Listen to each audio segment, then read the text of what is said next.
Hello, everybody. How's that sound?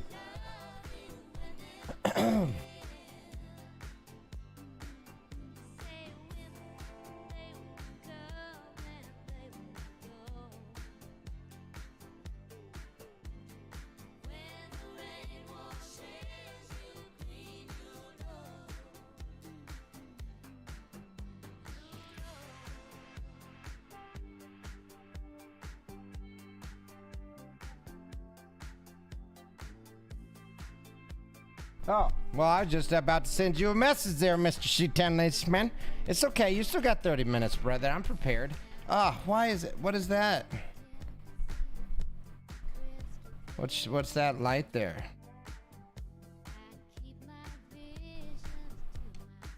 It's that arm.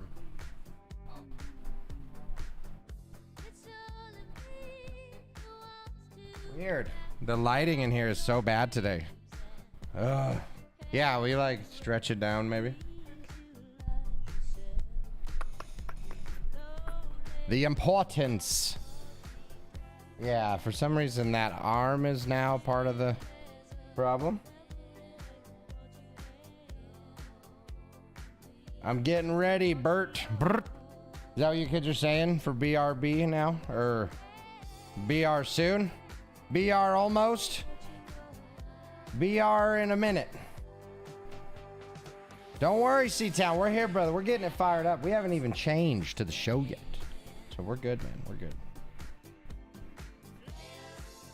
So I think once we get blinds and the lights consistent, I really think this will probably work. It's cool. It's cool to... Mary Redacted. Oh, speaking of C-Town being the coolest, most handsomest, awesomest person. I forgot a twit about him. I gotta drop the twit.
All right.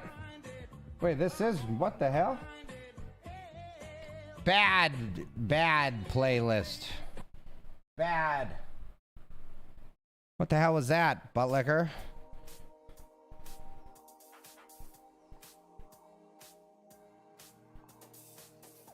Well, good thing we hadn't started yet. Okay, whoo, all right, here we go, Please, music up a little bit. We're still? Do you still need it up? No. Okay, we're good. Welcome in, my beautiful people. Mary Redacted, thank you for your patience. The show is about to start. We're getting all of the technical difficulties figured out. And then slowly but surely, right around 3 o'clock actually, we will launch one of the most powerful interviews that the universe has ever seen. So, C-Town.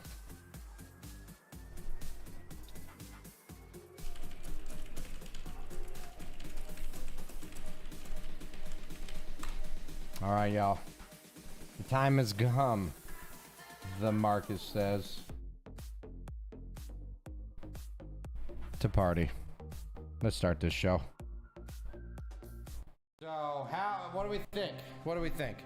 Does it look pretty good? What the hell? Figure it out! Alright. Marcus Boner through the apron. Now listen, if I had the kind of power to pick up a canvas apron, I would. I don't have hair, and I don't care. I like to stream on Twitch, turn those videos into YouTube videos, and make new friends on the internet because, in real life, it's a little dicey.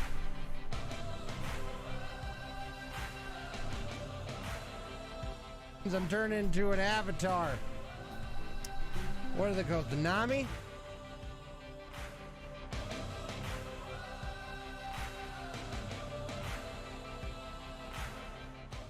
I hate how everybody brushes over that they rode those birds with their penises. It's just, you know.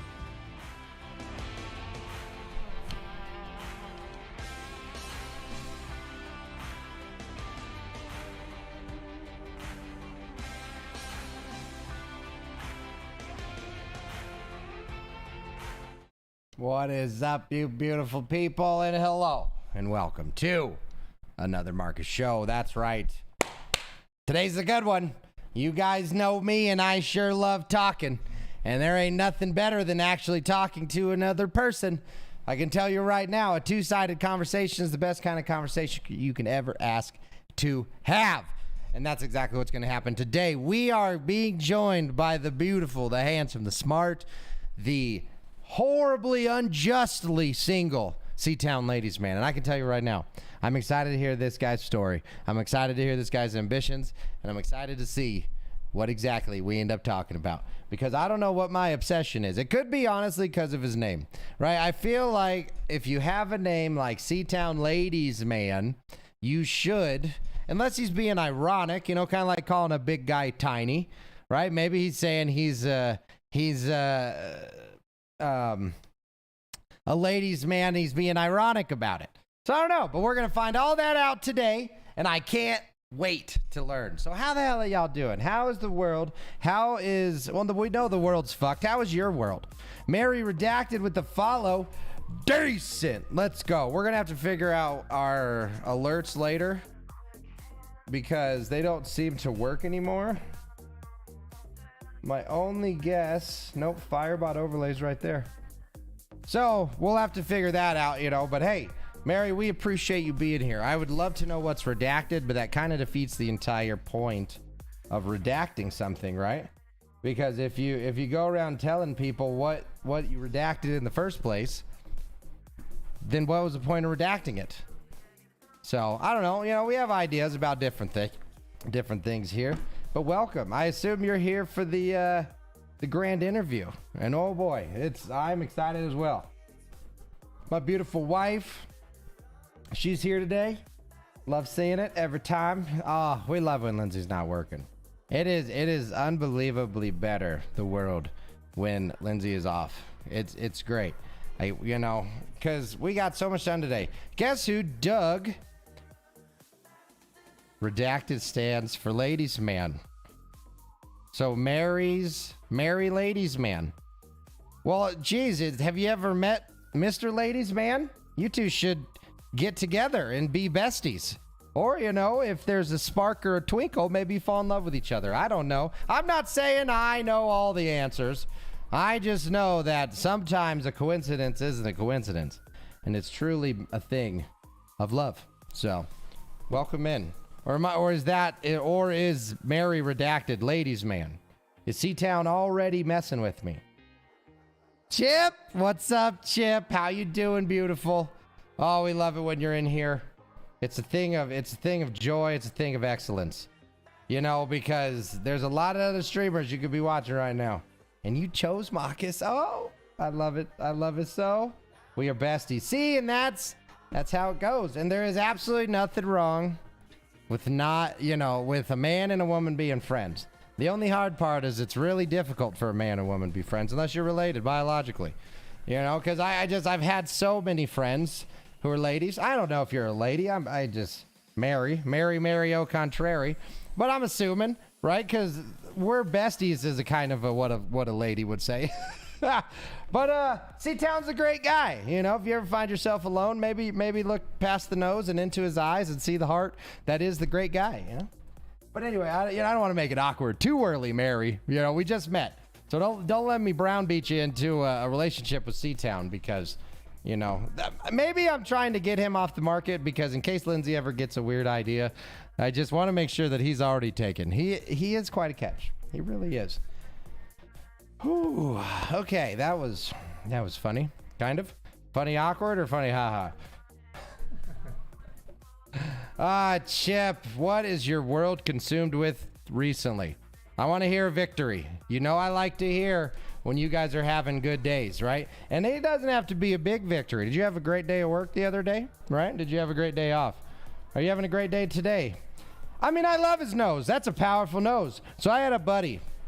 Okay, this is like one of those old guys, you know, back in my day, high school stories. So I had a buddy, you know, we'll name him Bo, right? So I had a buddy, Bo, and you could argue he's got a little bit of a, you know, a boat sail, you could say, and he always did as a kid. Poor Bo, right? He just grew up not being the most beautiful man, but I'll tell you, he turned into an absolute stud muffin. So Bo, if you're listening to this, just know. You know, but anyway, but at the time, Bo had a big old nose and his head hadn't grown into his big old schnoz.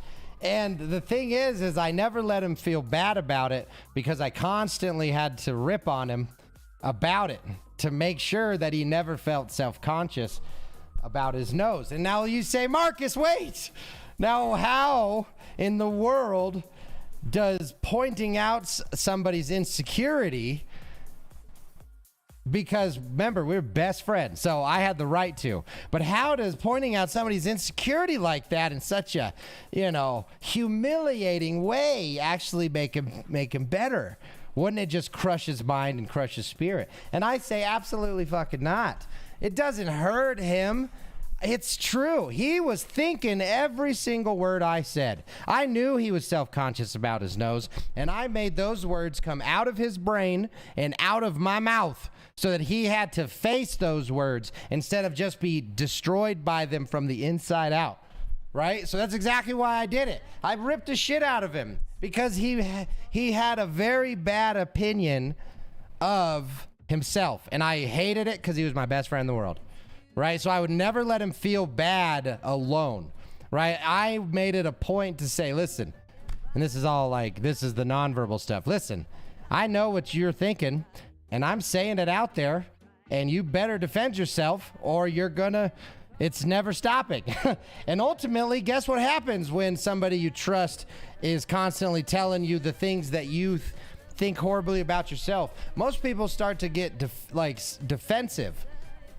But because it's from somebody you love and respect, you go to fuck you, man. I'm not a loser. I'll tell you why, or I'll prove you wrong. So if you do it from a good place, you can absolutely take a negative thing such as making fun of somebody or ripping into somebody that you love and have earned the right to, but hold them accountable to something that's bad. And I was holding Bo accountable for his self-defeating opinion on his looks. Who give a shit till you got a big nose, man? Let's go out to the bar, you big-nosed idiot, and we're gonna go get some ladies. Okay, now just when you stick your head out the window, don't flip over the car, because if the wind catches a nostril, we're going 360, right? I would say that kind of shit to him, but it made it ridiculous. It made it stupid. It made it not an insult. It just made it part of who he was. You have a big nose, Bo. Big fucking deal. Get over it. And that's my thoughts and opinions on that. Funny awkward. I love it. My favorite kind of awkward. It's kind of like lightly humming in an elevator, but full committing to it. You know what's even more awkward than that is a grown-ass adult man pushing every button one floor above the button that the last person entering the elevator pushed. That's super awkward. Because you don't just do it once. So it'd be like they come in, they push 10, you push 11.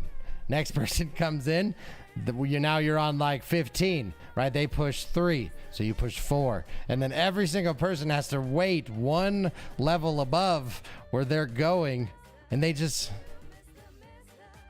just smile. You don't do anything rude. You don't be scary. You just, hey.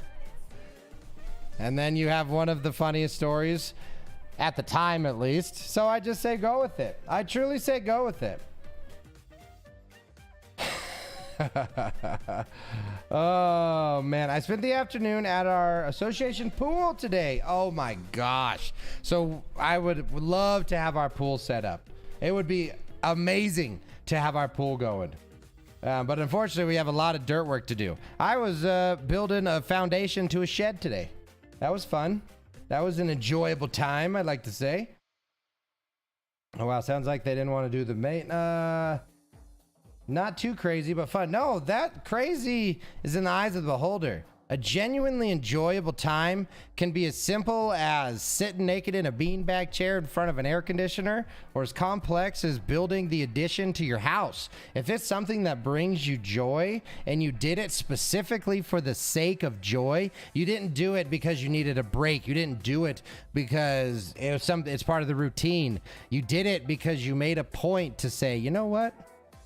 I have not pushed my cheeks on that beanbag chair in months. You just strip on down.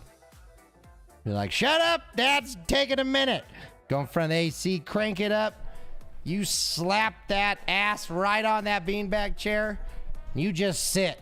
You don't give a fuck. Phone's ringing, dogs are barking. Nothing matters. You're just sitting in that chair for you, for yourself. And you're saying you're welcome, me, because you earned this. When's the last time you did that? Huh, Mary? When's the last time you did that, Chip? I need to know. I don't need to know. I need you to know. That's who's important that they know. When's the last time you did something simply because it would make you happy? And then follow-up bonus question. When's the last time you did something like that for somebody else? The only reason you did it is because you know it would make them happy. I'm glad it was finally open, but closed due to COVID since we moved in. Oh, yay. Well, you know they got COVID. It's hard to swim with a mask on. You'd be basically waterboarding yourself. You know, but hey, at least you wouldn't die from COVID. You just die from drowning. Well, hopefully it stays open. I really hope it stays open.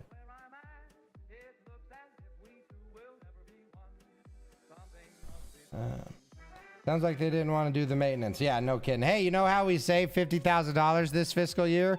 Just fucking close the pool and say it's because of COVID. But won't that piss off the people because we haven't lowered their rent, and if actually we're raising their rent this year, fuck them. What are they going to do? Move out? They can't afford rent anywhere else. Wahaha! No, see, and that's the thing. That's what a lot of people actually think. But you got to remember, all these people that own these companies, and especially people that work for these companies, they're all regular people. I mean, at the end of the day, if you have a bunch of money, it doesn't all of a sudden make you an evil person. Especially like your local pool coordinator. And I'm not saying that's what you think, but just kind of running out the thought experiment. I think I like to use certain words very sparingly. Hate's one of them. I don't throw around hate. Outside of jest, and even then, I'm not a big fan of using the word hate, because I truly only hate a few things. I reserve that hate for when it's what it's reserved for. The worst things in the world. You know, like I don't hate that like when a sandwich is cooked wrong, I'm pissed or I'm disappointed or I'm frustrated. I'm certainly don't hate it though, so kind of forgot what the whole point of that was. But yeah, just be selective with your words. Not in that because you don't want to offend people, for yourself. If you say that everything is amazing, how do you describe something that actually is? If you say that pasta, like a bowl of spaghetti, is amazing, how do you describe like a filet mignon? Right, so keep it in the realm of food. I was trying to make sure that it actually correlated. But by by reserving the best words for the best things, you will always have an appreciation on what is actually awesome. So, big schnoz. I love your schnoz. I'd ride that schnoz with my snowboard like I was... Oh, what was I going to say? I'd ride the rail of that schnoz like a snowboarder down what are these kids saying? A roofie, a flatty, a grindy? Well, grindy. You know what I'm saying. You know what I'm saying. Don't elevator button spam shame. I would never elevator button spam shame. I am a frequent elevator button spammer. Yeah, filet mignon is absolutely delicious, but that's why you get a T-bone. Because when you get a T-bone, you get a small little bit of the filet mignon that you can save for like the last little bit, but then you get a lot more of the sirloin. So you get more steak overall, but you actually get two different cuts, so it's almost like two steaks for the price of a T-bone. You just don't get as much filet mignon. Okay, so now that we're talking steak. So if I had to pick a favorite steak, like a favorite cut, T-bone's up there, sirloin is certainly up there. Ooh, I don't know though. I think we're gonna do a tier segment in the coming week.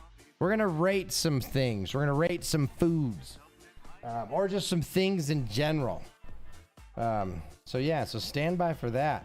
So C-Town, how do you feel, brother? Are you getting pumped for this or what? For myself on the 20th, for someone else yesterday. Yo, let's go Mary. C-Town, this Mary person is wonderful, just so you know. So, I was speaking to your good graces earlier there, C-Town. Mary's good people. Okay, don't screw it up. Okay, I put in a good word for you, buddy. Just kidding. I'm just kidding. It hadn't been awkward in a while. I had to make sure that I awkwarded it up. Sunday for someone else. For me, been a while. Chip, that's your answer. Like I said, it doesn't take a long time, right? You just do something specific. It's got to, and that's a perfect, I do a lot of these types of litmus tests on myself. Am I loving myself? Can I answer these simple questions? Like, if I'm mad, why are you mad? Explain why you're mad to somebody who doesn't know you at all. They don't know this person, that person. You have to explain the context. Can you do that? And if you do that, are you still mad? Explaining it to a stranger. Do they agree with you? Or did you just realize that maybe you've been wasting a lot of time? Right? So that's a big thing. There. I adore you, C-Town. C-Town! It's because you're so damn lovable. Filet sirloin and flat iron. Ooh, I haven't had a good flat iron steak in a long time. Long time. I'm mad because I'm watching Marcus streaming. Well, I like to think you're just mad at Jason. When the Marcus is streaming, we take this collective almost rage energy and we do something productive with it, right? Oh, I screwed up the first note. I could not commit to that. Nope. That's like farting right before you did the Star Spangled Banner at the baseball game. You don't just sing through that. You apologize and walk off the field, okay? But after the gym, I pan fry. That's gross, C-Town. I recommend after the gym, you just go to the bathroom. Don't fry up any of that. Flush it away. Say goodbye. And grab yourself a nice sirloin. Baked or mashed. I personally would go mashed potato. Or you bake it and then smash it. So there's nothing wrong with that. So you bake it, smash it, mark it with an M. Okay. Then what I like to throw on is broccoli, lemon butter. All right. Sliced in roasted sliced almonds. Okay. Put those on the broccoli. Saute them up in that garlic lemon butter. All right. You got your steak. You got your taters. You got your broccoli. Okay. Nice char marks on the steak. Make sure you clean that rim. Send it out. It's got to be rare. Okay. Rare is the only way. Chef DeLorean. Oh, you have 2 of probably my top 20 words in your name. One chef, welcome culinary school. Love chefery. Love cooking-ish. We have a show called Munchies with Marcus. Loving the food. Big time food person. And then DeLorean, I assume after the car, because we love Back to the Future. The aluminum frame of the DeLorean was the only downfall of what could have arguably been an absolutely perfect vehicle. So welcome in. Welcome in. Does anyone have a Texas Roadhouse by them? They have great steaks. We did. I don't know if we still do. Man, I haven't been out to a restaurant in 20 years. It's crazy. All right, C-Town. It is about that time to shine there, Pants Dance.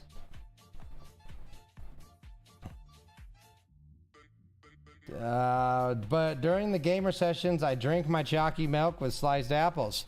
Let's go. I never got on the chocolate milk train. I really didn't.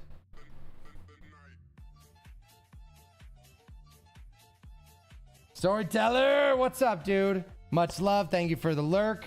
I hope your face is as good as your soul. I don't know. Fancy seeing you here. I heard the engine was kind of bad as well. I never heard anything. So the biggest thing that I heard was the aluminum frame was a big deal. Like, it basically was just a death trap.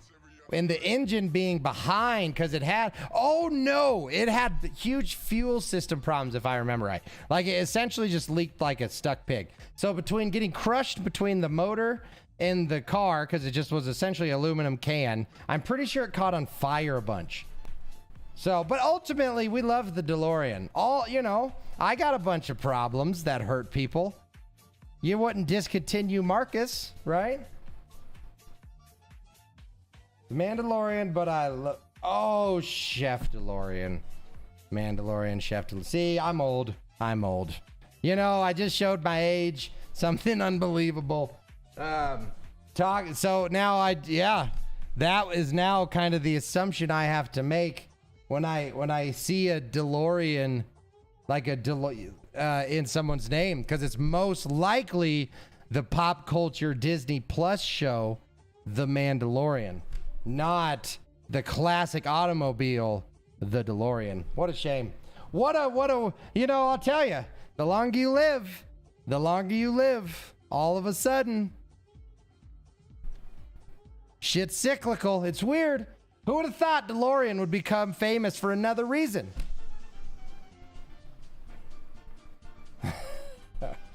That was Lindsay's first guess, of course. Okay, everyone's agreeing with Chef. Yeah, okay, Marcus, the old idiot. Okay, I see how it is. Okay, do you guys see this desk? Do you see this rich mahogany desk that I have right in front of me? This gnome that I'm pointing at in the real world, that gnome right there, okay? He's got all the answers. Whatever that blue thing is, that's alien, all right? Great Scott, Marcus! If it was Chef DeLorean, maybe the car instead. DeLorean isn't spelled lowercase d, a higher cased e. Higher cased.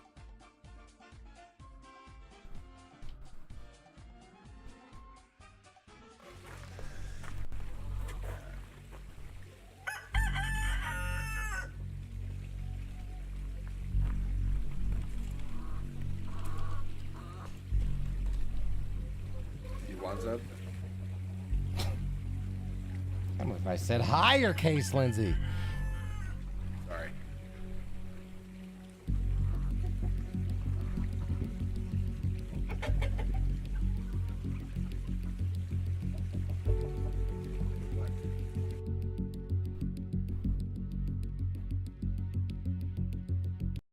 Okay. And we're back. A little bit of a reset. I don't really remember what happened before that commercial, so that's okay. Wait, fresh start. Fresh start is what you could say. Really, is one of those things. Yeehaw. So my friends, my compatriots, my new friends, Chef DeLorean, thank you so much for the follow. Oh, it's an A instead of an E. I see. Okay, so dummy is me.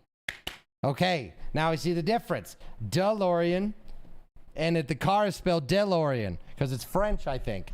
So you know what? Being a dummy aside, if you guys aren't excited right now, I don't know what life you're living of extreme excitement, because there is nothing better than what we are about to partake in than right now, my friends. We have the beautiful and the strong, the wise and the young, the naive and the single. Seatown Ladies Man for Streamer Mastermind.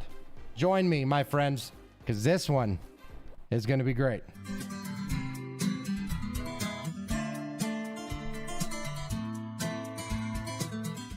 Shit.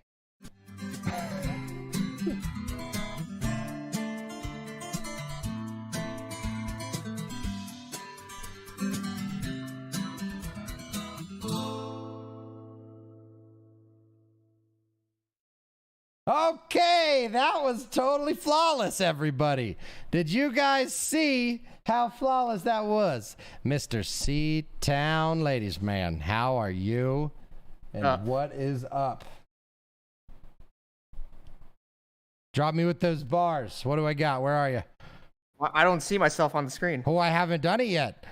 This is the technical. I gotta guarantee technical difficulties, remember? Help. Okay, hold on. Oh.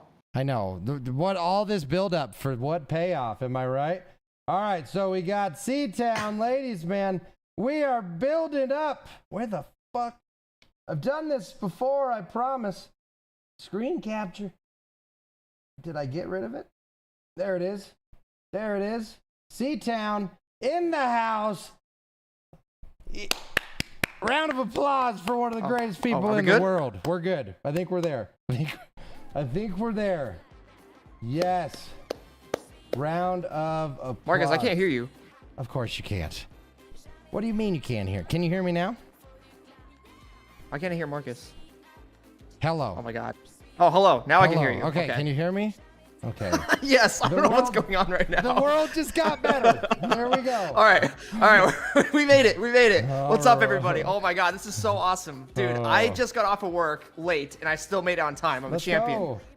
Man, so it's almost like I had a feeling we needed more than 20 minutes to make sure everything Yeah, was that's what okay. I was afraid of. My job just like, I have to go on deliveries a lot. Yeah. And sometimes I just don't leave on time because just things. Is it all of the female callers, is my guess? Yes, actually. You know, it is 100%. A delivery that's supposed to take 5 seconds ultimately takes, I mean, on a good day, probably 8 minutes, I would imagine.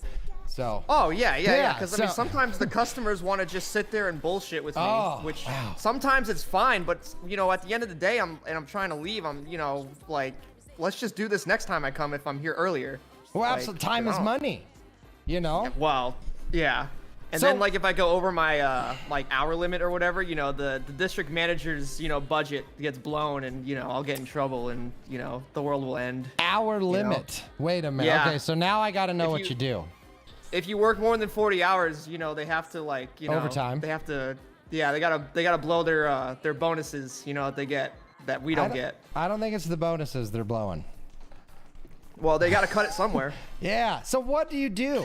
Delivery man for what? Yes. So I picked up this new job a couple months ago, and it's at Fastenal. You might have heard of it before, but the fasteners, right? well, not just fasteners, anything industrial.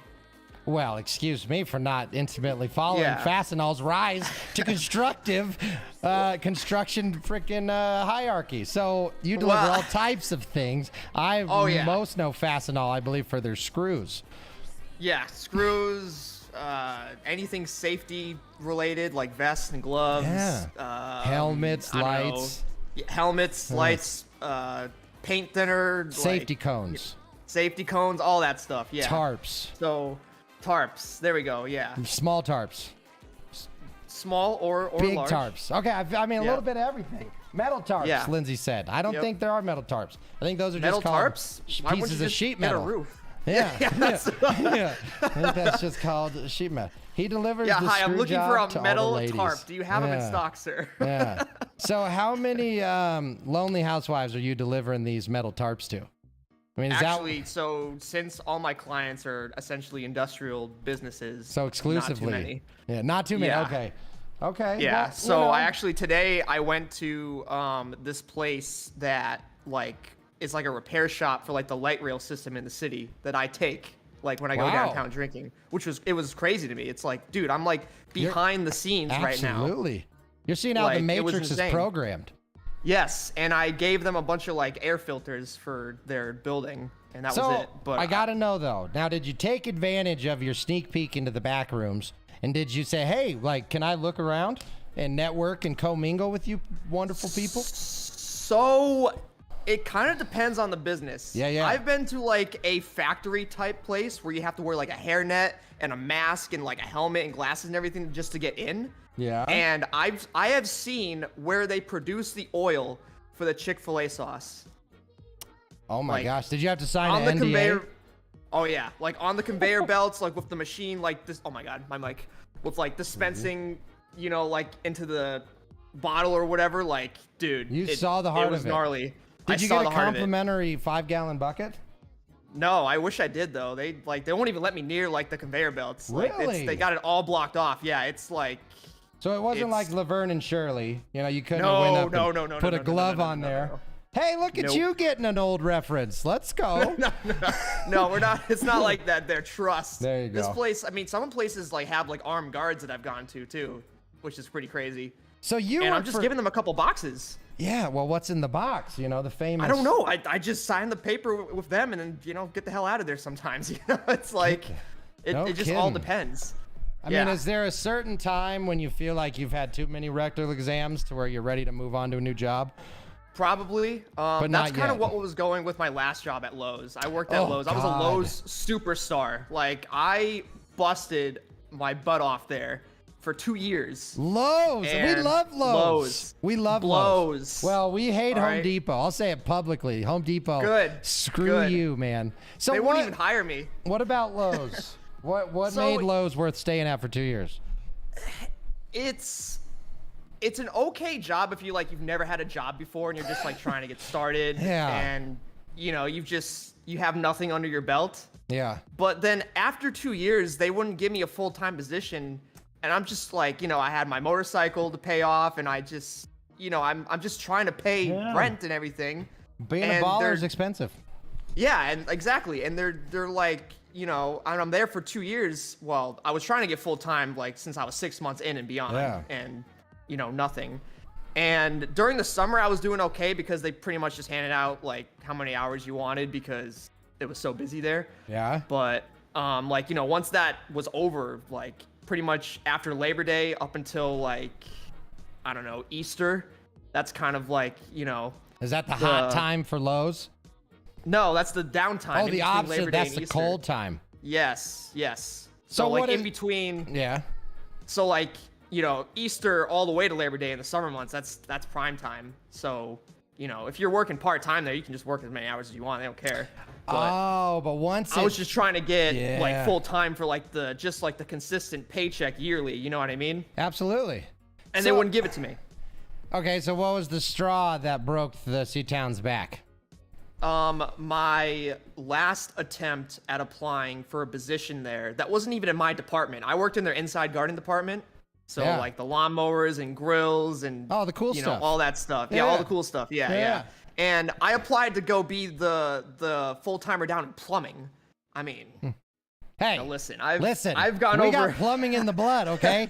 Now watch yourself. We got a lot of respect for the crack. All right, I know you're like the master cheeks with the toilets. You and, better believe know, it, all brother. that stuff. You okay? don't get a crack But- this powerful unless you're born into it. Okay, but like, I've gone over to that department to help out before, just for like stocking the shelves and everything Yeah, like that. yeah. And customers have come up to me. They have like this insanely old like pipe in their hand, and they just don't know what they're doing. And then they want me to help them, and I'm like, okay. And you don't sir. know. You don't No, know. I have no idea. You don't know a 45 1.5 inch from your asshole, right? Nah, nah. And that's okay. There's a lot to plumbing. And it's a Yeah. pain in the ass, and I would never do it for a living. But I had to give you Oh, shit yeah. just because I have done tons of plumbing. And it is, Yeah. it's so bad. It's so bad. Yeah. So you didn't Yep. get the job, and you said, that's it. Yeah, I was You just don't trying to deserve literally just me. get in, just to like be like on the full-timer squad. Yeah. And then that way, once I'm on there, I can kind of put my name in to go back over to Absolutely. Inside Garden eventually. You know, that's what I was trying move to around. And showing you're Exactly. willing to change, willing to Yeah. cross-train, willing to Yep, do different exactly. stuff. do. And they wouldn't do it. So I was Now- just like, you know what? I've been here for 2 years. I'm gonna be 23. I'm not going anywhere in life. And I was like, well, I gotta do something. Good for you. So, Way to realize that. Yeah, I threw in my 2 weeks, and they were really salty about it. And I'm like, you guys are salty? yeah, for real. Sir. So, anyways, Your loss, I bitches. found exactly, literally. So, anyways, I started school, and well, then COVID happened, so I hadn't really worked up until I a forgot couple COVID. months ago. Yeah. Yeah, COVID changed the Yep. world, man. it did. Yep, I went through one semester of college. Pre-COVID. Fall 2019, pre-COVID. Yep. Spring semester 2020 starts. We go to spring break, and we never went back. Wow. Do you feel you were saved from college? Or By are you co- planning by on going back? COVID? Yeah. Did COVID save you Oh. from going to college? Or was it a bad no. thing? No, I guess either I should way, ask would've your gone. opinions on college. I mean, it certainly worsened it, but the problem is that like I was pretty much like ready to start my sophomore year. Ah, yeah. So like if I had absolutely. dropped out, like I was already like so deep into it, you know, like I was just like I might as well finish, and now I'm gonna graduate next year. Yeah. So it was a really tough decision for me that summer because I was just like, well, you know, maybe I should wait it out because everything's shut down and like, you know, you got to wear masks to freaking class Oh, and man. it's, you know, Swab your it's like- assholes. yeah, exactly. Yeah. So That just seems like it'd be very difficult to learn in that environment. yeah, it was awful. Yeah. I mean, when we got back from like the non-online world, like, I mean, this has pretty much been like this up until now because this upcoming semester we're not doing any of that anymore. Wow. But So you have been doing online classes. no, online ended fall 2021. So then you went from, what was it, spring of 19 to fall of 2021? Yep, online, pretty much. Really? Yeah. So what's And then- left? So What are you what's going left? for? Well, I have to get my bachelor's still In? in economics, Okay. which Okay. would not recommend to anybody listening Yeah, right now. Would interesting not choice. recommend if you are not good at calculus specifically. Oh. Okay, I'm telling you guys right now, I hated calculus in high school, and some of the stuff that I did in high school Oh is a my piece gosh. of cake compared to what I'm doing now. No way. So, yeah. I made it to geometry, and that was probably the end for me. Algebra 1 Okay. was fine. Geometry seemed fun. I could draw pictures with lines. But the second Algebra 2 came around, Yeah, me and that's- math yup. no longer agreed with each other. And I was Yup. done with math from that point on. Yeah. You know what's crazy though is that like I hated English growing up, like, you know, just going through grade school. And then when I started college, like it actually I like it better than math now because like, you know, before I would be forced to read a book that I don't Yeah. really care about. cares? And then Catcher I've got in to the write an Rye. essay about it. But Yeah. then now what I have to do is they like give us a topic and depending on the professor and whatever, like they give us some leniency on like what exactly we're writing about. Yeah. But you just go and do your research on the, you know, the internet or the library or whatever, and then you just Literally. write your essay. Well, there's Harvard class. I love to bring this up. Like, I'm pretty sure Harvard posts a lot of their courses online for free. You can literally have Harvard level education just on YouTube. That is a different world of education, man. And I just don't know if the old world of teaching and the new world of knowledge overlap in the way that they need to anymore. Oh, I think COVID has pretty much forced the hand on that one, Yeah, actually. I could tell that, like, some professors had, God, like, never I can. taught an online class before. Absolutely. And, it's yeah, completely it wa- different. Yeah. Because think about the So- difference just in our conversation right now. Like if we were both here or somewhere together, the vibe would be completely different on how we were talking to each other. You know, or in front of even better in front of an audience. You know, the Marcus and Seatown show right? Live in front of Madison Square Garden, 750 million in attendance. They're outside all the way to the Capitol. That they had to take down one of the walls just so people could see in. That's how popular our show is. Now think about the vibe there, and now compared to doing the same thing but on a screen, even to the same amount of people. Because now, as much as it's very cool to have huge numbers with streaming, is what I'm talking about, I would argue that if you had 100,000 viewers compared to even 50 real life people in life, it would that 50 would be 10x the impact compared to like the communication that happens through the screen. It's just different. It's a collective, almost societal energy. Like for a great example is when you did your bike IRL stream. Oh, You were melting to death. I could see the sweat under your bike. Dude. I thought you popped a hole in your gas tank. But that was a really bad day. The energy you had, though, while you were out talking and not reading chat and just experiencing the world, truly different vibe than video game streams, right? And there's something to that, and it's cool. It's really cool. It is, and it's interesting because I see some people on like in chat on Moto Mondays that like never come to like my gaming streams and vice versa. I believe it.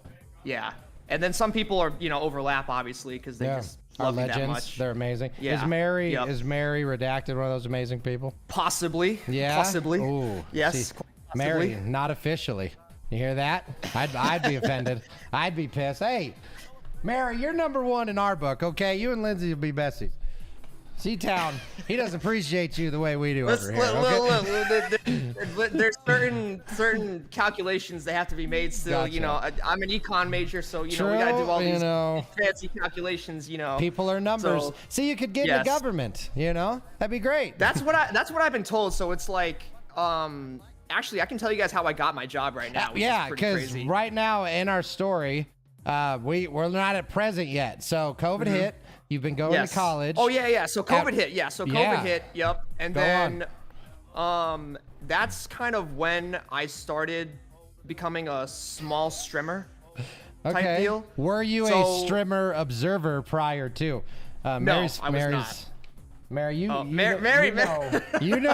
you heard me, Mary, and I mean it. Oh my God. Okay, so anyway, COVID hit. Were you a viewer, you said, but when did you discover Twitch? How long have you been in the creator landscape?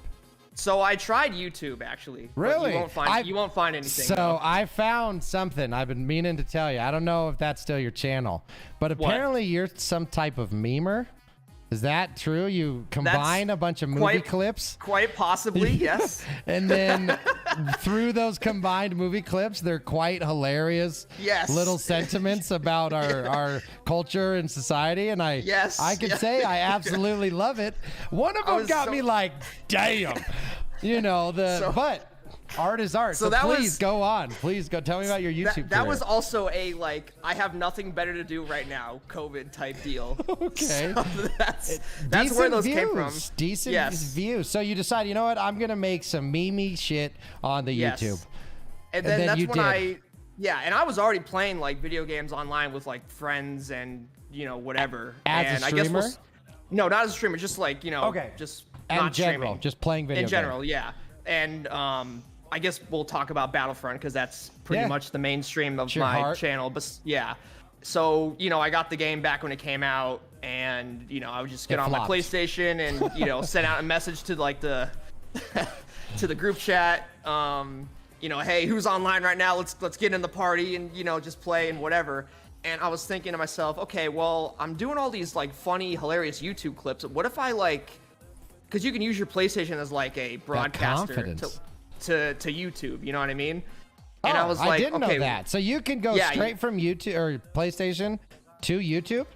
Yeah, like you sign into your account like on your PlayStation, and then you tell it to capture like the game, and then it will broadcast it to YouTube. Listen here, PlayStation, you capture this, throw it onto YouTube. Is it relatively simple? Like, is nice and integrated? It's simple, but it's like Pepega. So kind of how the Xbox and Mixer were. Yeah, exactly. Yeah. So it's like it's great if you just don't have anything, but like I have a PC and I have OBS and you know, why not? use what the PlayStation have, you know? Absolutely. So like that's pretty much I was thinking to myself, so I was like, okay, well, I'm gonna just play this game either way. I might as well broadcast it, maybe make a little bit of like, you know, ad revenue I'm getting from like all those YouTube clips that I'm making, you know? And then I discovered Twitch because like it's just better. You know, so I was okay. Maybe I'll just try Twitch. Yeah. And then I tried Twitch, and then I kind of just slowly grinded to affiliate throughout the semester. Okay. You know, in between like going to class and doing homework and you know whatever. And you were going on? So hold on, back. We gotta back it up a second. So were you going live on YouTube? Yes. Yes. So I did that a couple times. And how'd you like it? How'd you feel at the time? It was just too basic for me. Yeah. Like, The love wasn't there? Yeah, I think YouTube, honestly, I know they're trying to compete with Twitch. Good luck, but they have a long way to go. Yeah, I think they're made for just uploading a pre-recorded video. That's obviously a lot better than what Twitch has for that purpose. So it's, well, the culture of streaming really is, Twitch is the mecca, right? Yeah. They understand what it means to just lull constantly for no reason, right? They understand what it means to not be constantly entertained because live streams have downtimes. A YouTube video, on the other hand, is edited to be entertaining essentially the whole time. So you were doing the lives on the YouTube. Did you keep uploading when you switched? So I was thinking about, okay, maybe because you know how like your VODs get deleted like after 2 weeks? On Twitch? So on Twitch, yeah. Yes. So I was thinking about, because you can like download them in like your settings or whatever on your account. Yep. And I was sort of thinking about just like archiving them on my YouTube, but I did that a couple times and I was just like, oh my God, this is so much work. I got like an essay to write that's due this weekend. Yes. You know, so I was like, yeah, nah, hard pass. And I was just like, you know what? Let me just keep the funny, quick meme videos for YouTube. Yep. And keep all the gaming to Twitch. And okay. That's pretty much what I decided at like the end of summer 2020. Really? So I kind of experimented around like after COVID like initially hit, and then by the time the next semester started is pretty much when I had my mindset determined. So when you went into it, did you ever have like what you would call an official starting point? Like from this point on, I'm going to do this, stream this amount, post this many videos. Did you ever actually sit down and do that, or have you just been kind of going at it and watching it evolve? It sucks because I'm a student. Yeah, I bet. And now I'm working 30 hours a week, so it's like in theory, like if I wasn't a full-time student, I probably would have hit partner by now. Like I have that drive. You know what I mean? Like I just could not physically stream the because time I'm just didn't too exist. busy. Yeah. Yeah.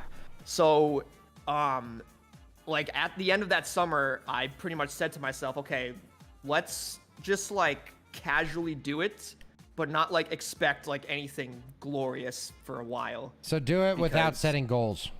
Exactly. Yeah. Just do it, and like whatever happens, happens. Yeah. You know, that's pretty much what my game plan was. Okay. And then a lack of a game plan was your game plan. Yeah. Okay. Gotcha. It was this thing Not called winging it plan. because it was your plan. I'm a young, absolutely. You know, you're a young buck, got a lot of stuff to do. I get it, man. I get it. Yep. And then I met Director Chronic. I was just surfing. How'd you come across the Twitch Chronic? one day? Yep. So you can search like streams by category. Yep. And I wanted to expand my like Battlefront like contact list. Interesting. Okay. It was very limited because it was like the only guys I knew on it were on my PlayStation, who I met through the forums for the game, which literally people only went on those forums to complain about the game, which was more entertaining than the game sometimes. Believe it or not. Blows my mind when people say they are on internet forums. So we'll talk about that later. So that's a whole different subject. That's weird. I've tried to Reddit. I don't get it. Nah. Too much. You're searching for love in all the right places. You come across Director Chronic.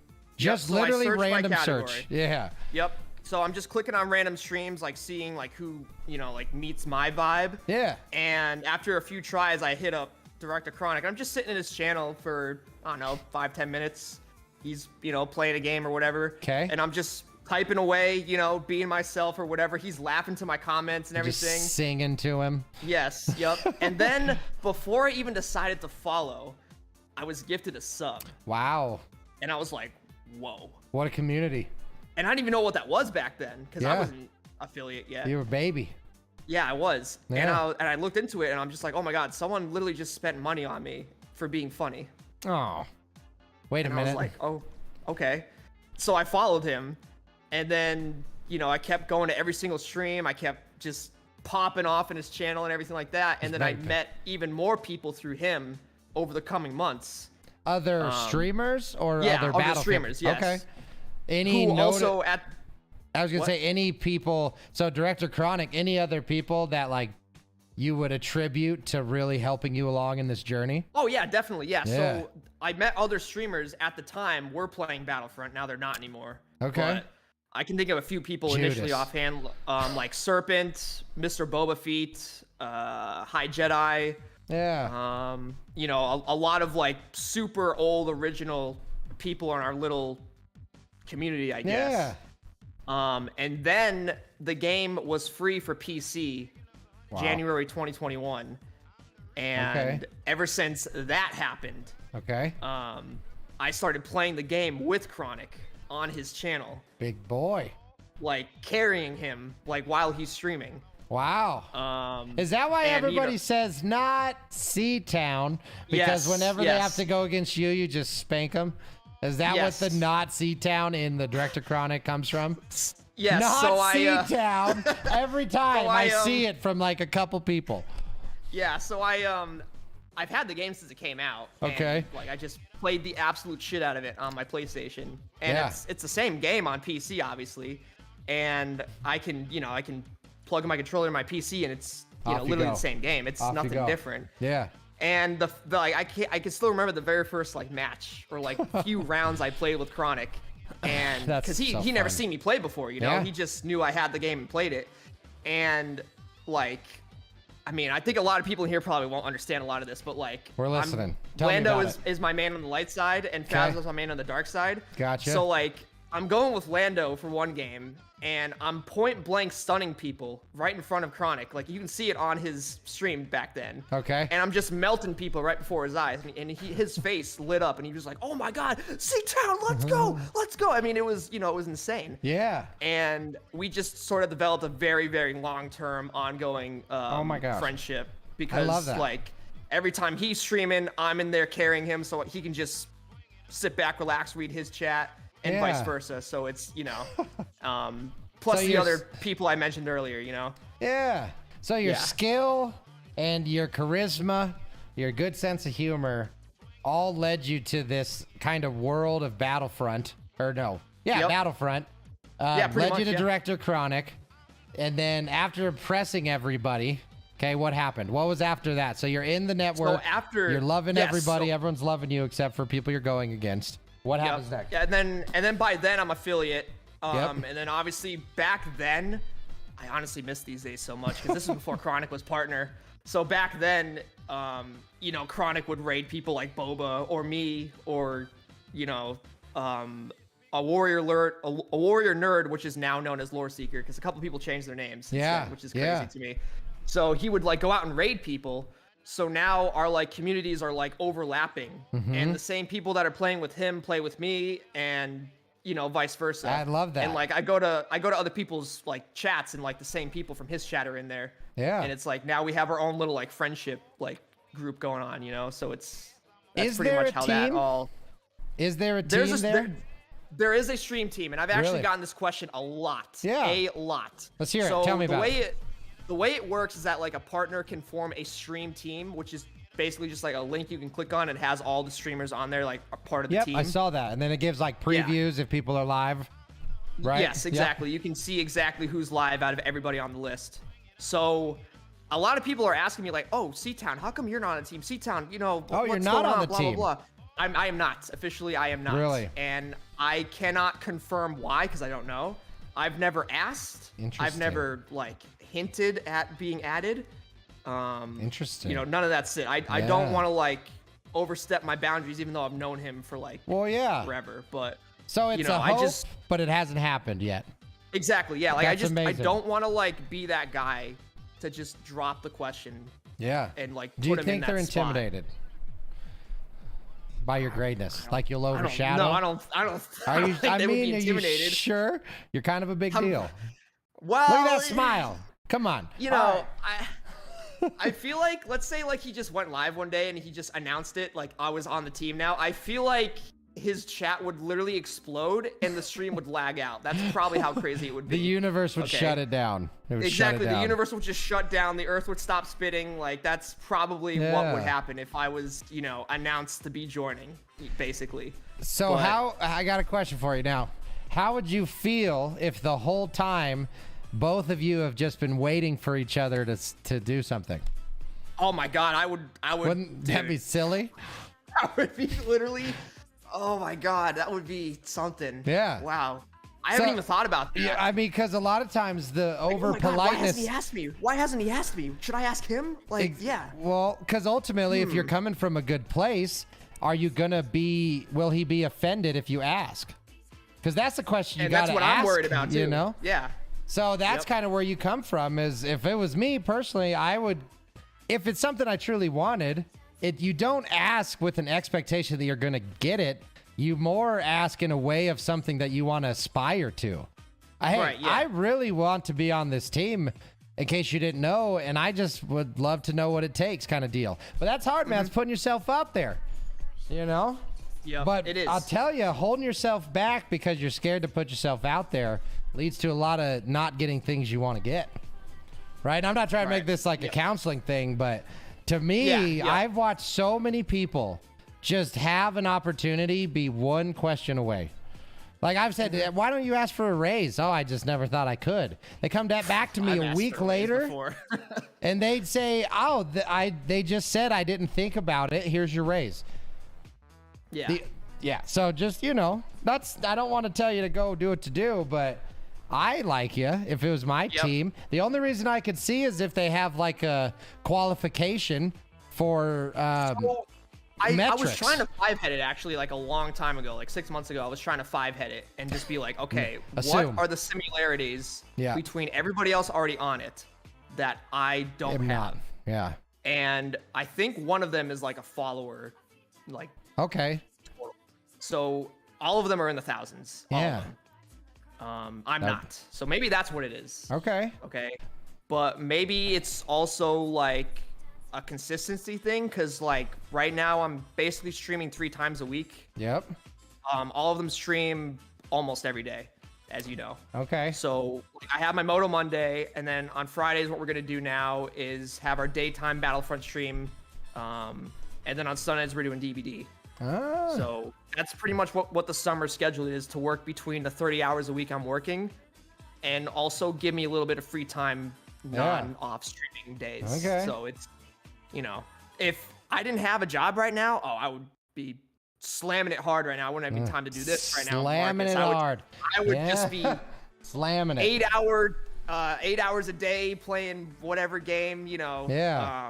I would also be branching out too a lot, because like all I play is Battlefront and Dead by Daylight, and then you know, I try to go back to Halo. IRL. Oh God, Halo. Halo's tough. That game. That game. I tried it.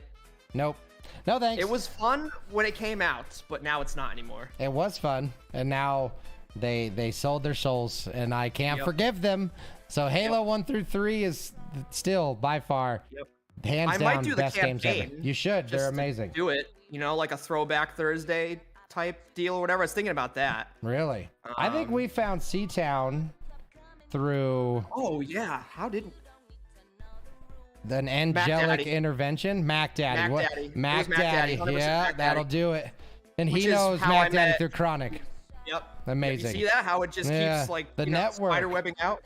Yep. So, all right, I just love it, Seatown. You have an education goal. You have I was gonna say real estate, a streamer. Real estate. Yeah, you have a streamer plan that you're working, or goals that you're working towards casually, right? And then, is there anything other balls going in the air? Because you're doing work, so we haven't got to work yet. So word. you're streaming, you networked with Director Chronic, you're getting a thing, but recently, you said, or somewhat recently, you started this job? Yes, so basically what was going to happen is like, okay, I'm going to graduate college next year. I have nothing on my resume besides blows. Yeah. Okay. And a bunch of denials at blows. Exactly. So I wanted to have, like, if this job doesn't work out in the future for whatever reason, at least I'll have it on the resume saying, hey, I had this experience, I had clients, and, you know, I was responsible for a company vehicle and deliveries, Yep, and, you know, absolutely. that obviously looks good, you know? Well, and a lot of money. I'm sure you're delivering very high value. Oh, yeah. Some of these things, like, are thousands of dollars and sitting in the back of the pickup truck, and I'm, you know, driving downtown in these, you know, sketchy neighborhoods. Exactly. And, you know, I can't just park it and go to the gas station and leave it there. I got to deliver it first and stuff like that, you know? And that shows responsibility. I mean, yes. I would definitely not recommend leaving a big old piece or a expensive piece of equipment in the back of a truck while you're going to the gas station to get a donut. Yep. Yeah, Oh, yeah. you'd I've taken regret out, it, like, yeah. DeWalt drills before. Wow. And, I mean, that's hundreds of dollars for one box. Yeah. I mean, it's a whole truck full of them. So it's like, you know, yeah. So It is a lot of responsibility. At Lowe's, as long as I showed up on time and helped the customers, that's all I care about. Put your vest on, you know, had your vest exactly. going. Okay. Yep. So when it comes to streaming, you know, we're caught up to present now.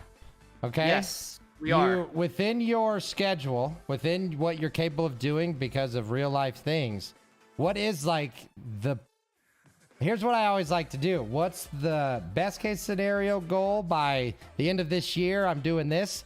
And what's the bare minimum goal? Right? For like streaming. Yeah, for streaming. So like, what are you truly hoping to accomplish? So best case scenario, we get into the thousands on the follower count. Yeah. And we either A, are set up to join the streaming team, or we're already in it. Yeah. That's the absolute best. So 2023 comes around. You're watching that ball drop. You got beautiful persons on your right. As soon as it hits you, if you have 1,500 followers, stream team logo, C-Town's kissing her as happy as possible. Is that what's happening? Like, exactly, is that your year just beyond year. good? So what's the minimum? I mean, Go ahead. The minimum. I don't like looking at minimums. And Well, so change your you know. mindset, though. You're not looking at a minimum. You are setting an expectation of a minimum. Econ's all about minimum and maximum, and you know. But this isn't finance. This isn't finance. This is sociology. This is psychology. This is motivation for an individual, right? Individuals aren't motivated simply by max and minus, right? Individuals are motivated by obtainable and unobtainable goals. If a person feels demotivated because a goal is too far out, they'll easily be able to justify not putting the time in compared to, I just literally have to stream 2 days a week. I'm a lazy little bitch, right? So that's kind of I'm not saying you're wrong. I just am saying a different angle of it. Because as a person, you got to see what's going to make you stay motivated to accomplish your goals. So at the minimum, I would definitely say I got to develop a consistent schedule, which I think I've almost already done, because the problem ever since I started streaming is that it was just never consistent, which doesn't generate people coming back every time. No, definitely not. Yeah. And the main problem is that, like, especially when classes were online only, I had homework almost every single day because they have to make up for the missed, like, lectures in class that I signed up for. Yeah, they're trying to justify the money. Yeah, exactly. And people were still paying, like, what they paid for an in-person class, like, full price. No way. Seriously? Yeah. Yeah, and online class is supposed to be cheaper. Way cheaper because it's not an online class. Yep, they were still charging people full price. Nice, man. What a business model, huh? It was holy moly. It was bad. What a business it was model. Yep. So with a consistent schedule, is that 3 days, or is that not quite? For this summer, I think I could maybe stretch it to 4, but the problem is that, like, I'm just so exhausted after work every day. Will you be sacrificing quality if you added that 4th, you think? I'd probably be sacrificing sleep, to be honest with you. Damn. Yeah. Yeah. And then like during the semester, it's probably gonna be 1 or 2 days a week, to be honest with you, just because. And I've specifically set up my classes this semester upcoming, so I'll get out of class on Mondays wicked early. That way, I'll have plenty of time to at least have Moto Monday, because that's really what separates me, I think, from everybody I've ever met on Twitch. Like, I've never seen it before. Yeah, I don't think we even covered that, like how that even started. Yeah, so tell me, Moto Monday. Yeah. So I guess we'll go back with to the bike. 2021. Let's start with the bike. Oh, actually, well, the bike. Tell me about the bike. Right now, it's my second motorcycle. It's Okay. number 2. Number Wonderful. 1 was never on camera. That was long before COVID, long before Lola. School and Did she and all have a that name? stuff. Was there a name? Velma. Velma. Was she old like Velma? Tell me about Velma. So, here's what happened. So I turned 21, and I was at Okay. Lowe's still, right? Lowe's, good old Lowe's. Yep. Yeah, good old Lowe's. And, it was the middle of summer, and everyone was saying to me that I was going through like a quarter life crisis. I've been there. There's like, it's like a midlife crisis, but apparently there's a quarter life crisis. Apparently. Yeah. I have 8th life crises. So I find if I break up my crises into every about 4 years, it's a good balance. So maybe consider it. Okay. Yeah. So anyways, like, I'm working at Lowe's, and back then I was still it was like my first summer there. So back then I was still kind of new, and it was like my first initial attempt to kind of join the full-time squad, which hilariously failed. But now I kind of see why. It's just because like there's just other people there that were just there longer and just better candidates than me, I guess. But anyways, and then I had recently gotten a girlfriend, and I think whoa, what are you doing? Hold on, I'm so sorry. Whoa, what's going on here? I don't like that I'm looking away from you. Oh, for the love of. So I'm trying to flip it so when I'm looking over here, I'm looking to the. Oh, okay. I apologize Am I for looking towards you? Yes, okay, that's why it's bugging me. I'm being quite rude, and I'm sorry. Flip horizontal. So now when I was I'm looking at over, it, and I'm like, what is he doing? Now when I'm looking over here, I'm looking at you. So when I look Okay. away, because this is all real. This is my real Yes. office. Okay. So now I'm looking at you. I apologize for not making eye contact the whole time. No, that's okay. All right. Okay. So you're at Lowe's. Okay. Yep. And your so, first I attempt for the recently- full-time failed. Go ahead. Go. Yes, it failed miserably. Yeah, I recently got bastards. a girlfriend who also worked there, and Let's go. That's where the ladies' man came from. that dates all the way back to high school. Actually, that's All a whole right. different Hold topic. on. Yeah, finish that. Let's finish that story because I gotta know. Yeah. So go on. So, she was new there, so I was already there for like months, Yeah. and she was new, so I kind of took it as an opportunity to sort of like, I don't know, impress her by helping her because Hey. she's new. Because you know, like when you're new at a job, it's like so awkward. You don't know absolutely. anybody. And, Yeah. So Everyone's trying to hit that's- on you. Well, I don't think I was trying to hit on her, but I just kind of showed her like what to do on like the computer and like. Trained her. Like the expectations around here. Yeah, it wasn't like an official training, like the managers do that, but it was kind of like You were the buddy. sort of a off the books Gotcha. type realistic training. You know what I mean? Supporting a fellow Lowe's employee. Yes. Look at you Yep. go. Yep. And then we started going on our lunch breaks together. Aw. And, it was set up. Honestly, it was It was made to be, is what it sounds like. yeah. And then I was 21 and Yeah. she was also 21, so Hey. we're going out. I'm just pounding the shit out of beers all the Oh, time. I'm really it's glad you like, said beers there. Okay. So. So you're going out pounding beers. You're pounding Yeah, beers, pounding having beer, a good time. And then are you guys I'm officially working- dating at this point? Oh yeah, definitely. Okay, Yeah. yeah. Like our Pounding first beers. date, we went to like a bar that had like a bunch of pool tables, Okay. and a bunch of other people from work were going there too. And he invited both of us without telling both of us we were going. Oh, damn. And honestly, this is probably Set thanks you up. to him. Yeah, set you up. because like everybody, it was basically a couples gathering. So everybody got like Oh. their pool tables and their opponents besides me and her. Yep. So we They got basically you. were were forced to default to each other, which I love was it. what I wanted. Let's go. So, yeah, Months of planning, totally worth it. Exactly. Yeah, Yep. definitely. Yep. So I was 21 with a job. I could basically work as many hours as I wanted and just come in whenever I wanted to work. Sheesh. You know, I had a motorcycle. I was 21. I had a girlfriend. So I was just, you know, life was insane Yeah. for me at that point. Cloud nine. So I wanted to top it off with the bike. Yep. And I wanted a motorcycle for a very, very long time. Have you ever seen the movie Tron Legacy? Of course, I've seen the movie Tron Legacy. So, have you ever seen the at the original beginning of- Tron? Yes, I have. Okay, Yes. just had to make Yes. sure. Trust. I'm Okay, very all familiar right. with the Tron Marcus, verse. trust. Yes. Gotcha. Yes. Okay, so go on. You know, at the beginning of the movie, he's like on a bike and he's Yeah. doing like 90 miles an hour, running the cops and shit, and he's on like this super sweet Ducati that I Absolutely. could not afford. No. You know, I've I was, driven a and Ducati. I saw that. They're when did that wild. movie come out? I think I was like, let me Oh see. no, here comes the old guy. I must have been like 13 or something when that movie came out. I was like entering teenagerhood when that movie came out. Tron Legacy, 2010. Yeah. 2010 is when Yep. Tron Legacy came out. So I was like a sophomore in high school, basically, Oh my God. Okay, which is insane. Yeah. that is insane. So, Trust me. You don't even know. So, you know, obviously back then I wasn't, you know, Trust. old enough just to go out and buy a motorcycle or even have the funds. And I bought a my motorcycle parents, when I was 17. I bought a 2008 Yamaha YZF R6. Really? Was that your Abs- first bike? Hell, well, so that was my first street bike.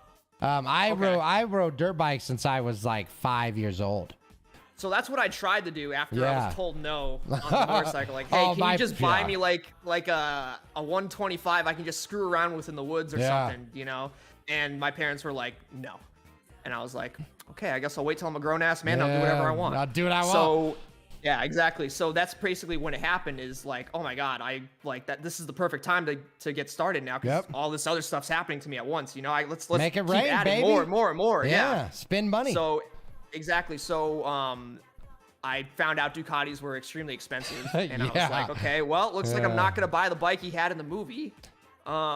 And then I went to a dealer in town, and I just asked like whatever they had used, like, hey, I've never touched anything on two wheels before. Like, what do you have that's, you know, basic and just to get me started? yeah. What can I And they afford? Exactly, and they wouldn't let me finance it because it was too old. It was like a Oh, the 2005 bike. like Ninja 250, yeah. And I guess insurance companies do not like older motorcycles for whatever reason. Well, even though because there's nothing wrong with it. More inclined to mechanical failure. Therefore, it's different if your brakes fail on a car or your throttle cable breaks on a Right, car. yeah. But with a Yep. bike, people unfortunately don't take care of shit. So Yep. it's just a higher liability. I say let me slide, baby. You know, Yep. I'm giving you money So- regardless. Yeah, exactly, I know. Yeah. And then I looked at like a Royal Enfield, which looked really, really nice. Royal But then when I sat on it, so I'm 5'9", I sat on this thing and I was like barely flat-footing the ground. Like it was uncomfortable for my legs. Oh, And I wanted to like easily be able to flat-foot the ground, you know what I mean? Oh, that's a good looking bike. I just looked up a Royal Enfield. Oh, Royal Enfield? Oh, dude, it looks Let me nice. show the people real quick. Yeah, can we? Yeah, and we can show mine too eventually. I'll send I you a would picture love for to. later. I don't even know what I'm hang doing. on, let me. How do I do actually, this? it's on my phone. I'll send it to you.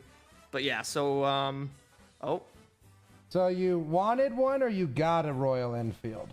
no, I wanted one, but I like sat at on this. it, checked it out, and I was just like, I don't know. I think this is too big for me. That's what she said. Okay, anyway, moving on. So that's a good looking bike. I like Yeah. those older style. That's like the European style. Yeah, and that's what I was going for, just like an older style kind of. Yeah. Well, I guess it's a cafe racer, but I was Cafe racer. I was yeah. I think that's what they're classified as. I'm pretty Sounds sure. exciting. Yeah, and anything Yeah, you want to it's like show what they off, use just over send to in- the Discord, and I'll bring it Oh up. yeah. Hang on. Yep. Let me find a really nice picture of it on my phone because. And if you My guys phone want to is- know anything about Exner, well, obviously Exner, but about the Sea-Town, now is the time. We are opening the vault that is the Oh brain. yeah, put your questions in chat. Right. Absolutely. So if there's anything you've I ever just- wanted to know, trust me, I'll ask them. I got no shame.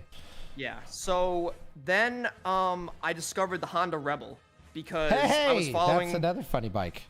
Yes, because I took like the class that you have to take to like Yeah. teach you how to ride it. Yeah, those rebels. I they was do- honestly only doing it just for the insurance discount. That's Yep. the only reason why I signed up, because it's like a Same. driver's ed course. Yep. But it's motorcycles. It's like a 3-day crash course. So, but then I kind of realized, oh my god, I probably should have, no matter what, because like I would have been so bad on the road if I just like bought a bike and winged it. Absolutely. Because the difference, You I know? didn't want to take one because I had been riding motorcycles my whole life. So I'm like, are you kidding? Like, I'm watching people fall over because they put their Oh, stand down while they're still standing on it or while they're still on the Yep. bike. So I get it. And I fully support, because there's nothing that'll kill you quicker than being on a motorcycle surrounded by other people driving.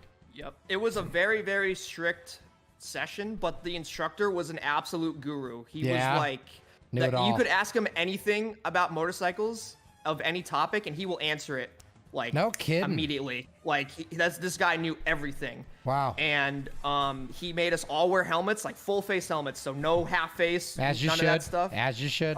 Gloves. Yep. And steel toe boots, like all Yep. that stuff. As you should. And jeans, of course. Like all of our skin had to be covered. So have you So- had the inevitable crash yet? I did. That a and we boy. can talk about that in a few minutes. Yeah. So, but that's when I took that class. Like they just have a hodgepodge of bikes to pick from. Yep. And that's when I discovered the Honda Rebel. Yeah. This was an older one though. The older ones suck. Yeah. All right, I'm saying this right now, Marcus. I remember they those rebels. suck. They were so small because they're for ladies. I mean, I mean that with love and respect, but they're for they're lady bikes.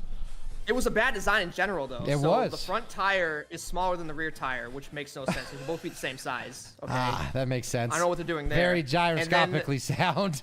Yes. And then the rear brake, like, just straight up doesn't work. Like, and then the problem with not braking from the rear is that you could high side yourself if you pull too hard on the front. Absolutely. So, Absolutely. yeah. So it was a terrible, terrible design. And in 2017, which is the year when I was 21, and I, like, you know, all this craziness going on, you know, with my job and my girlfriend and that. Yeah. That's the year that they completely redesigned the bike from scratch. Honda spent billions and billions of dollars on this model. Really? And they What was the completely year redesigned again? the bike. 2017. Okay.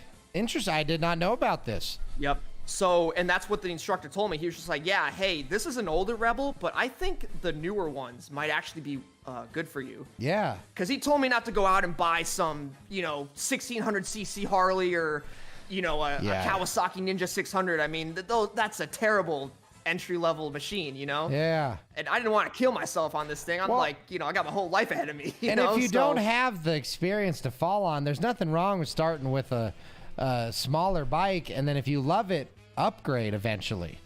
Exactly.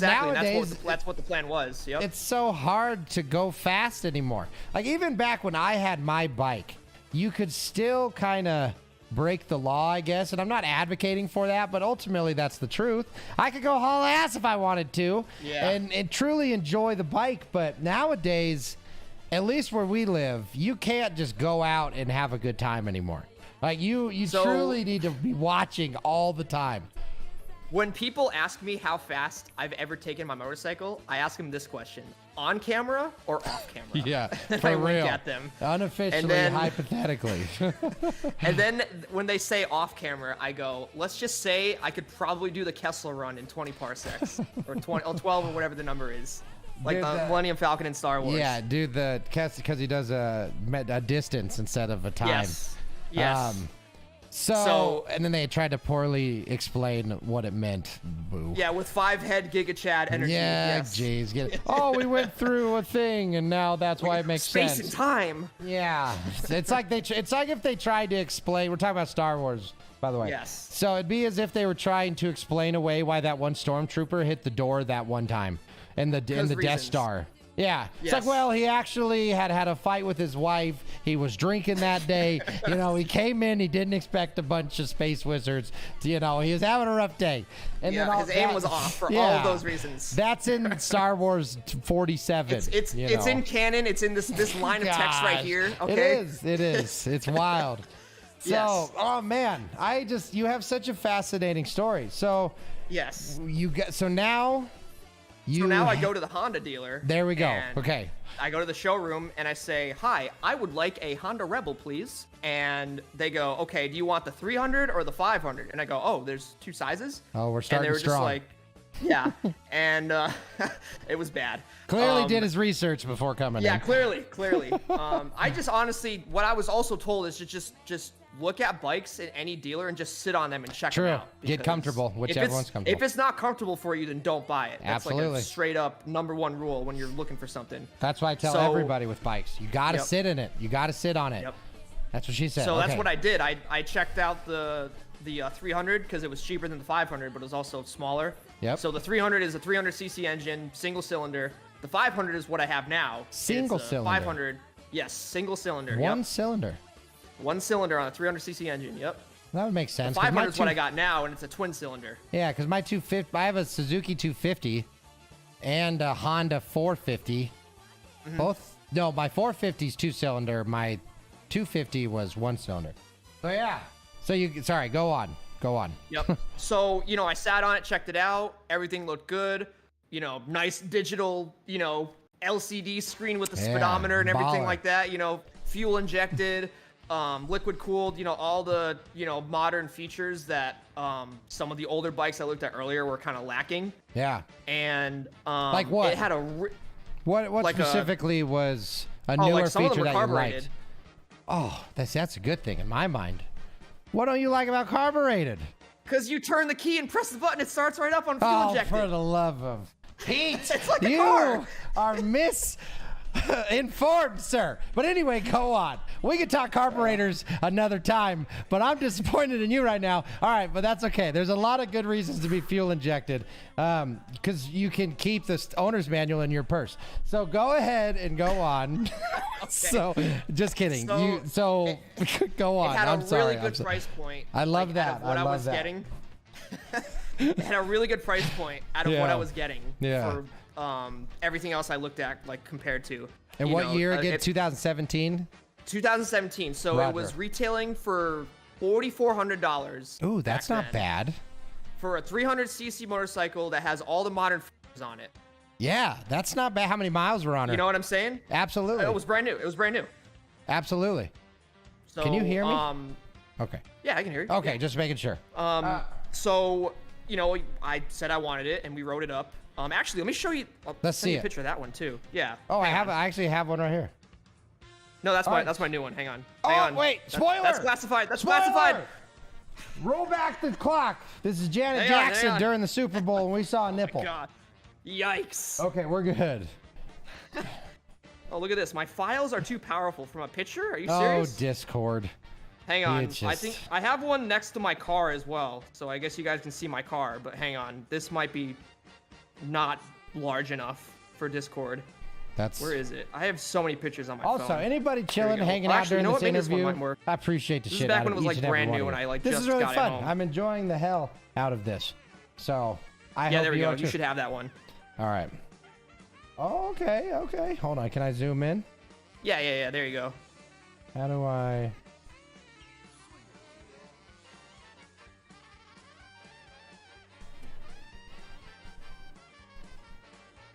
And just to give everyone Hey. perspective, this was like, oh my God, this was almost 5 years ago. This That was is- July 2017. That's a sexy sass machine you got there. Yeah. That was when it was Wowzers. like literally brand new. Oh, and it's chain driven. It is My chain driven. God, Yeah. I So I have, expected if a- anyone really wants to, yeah, a belt. Yeah. I know. Or a shaft.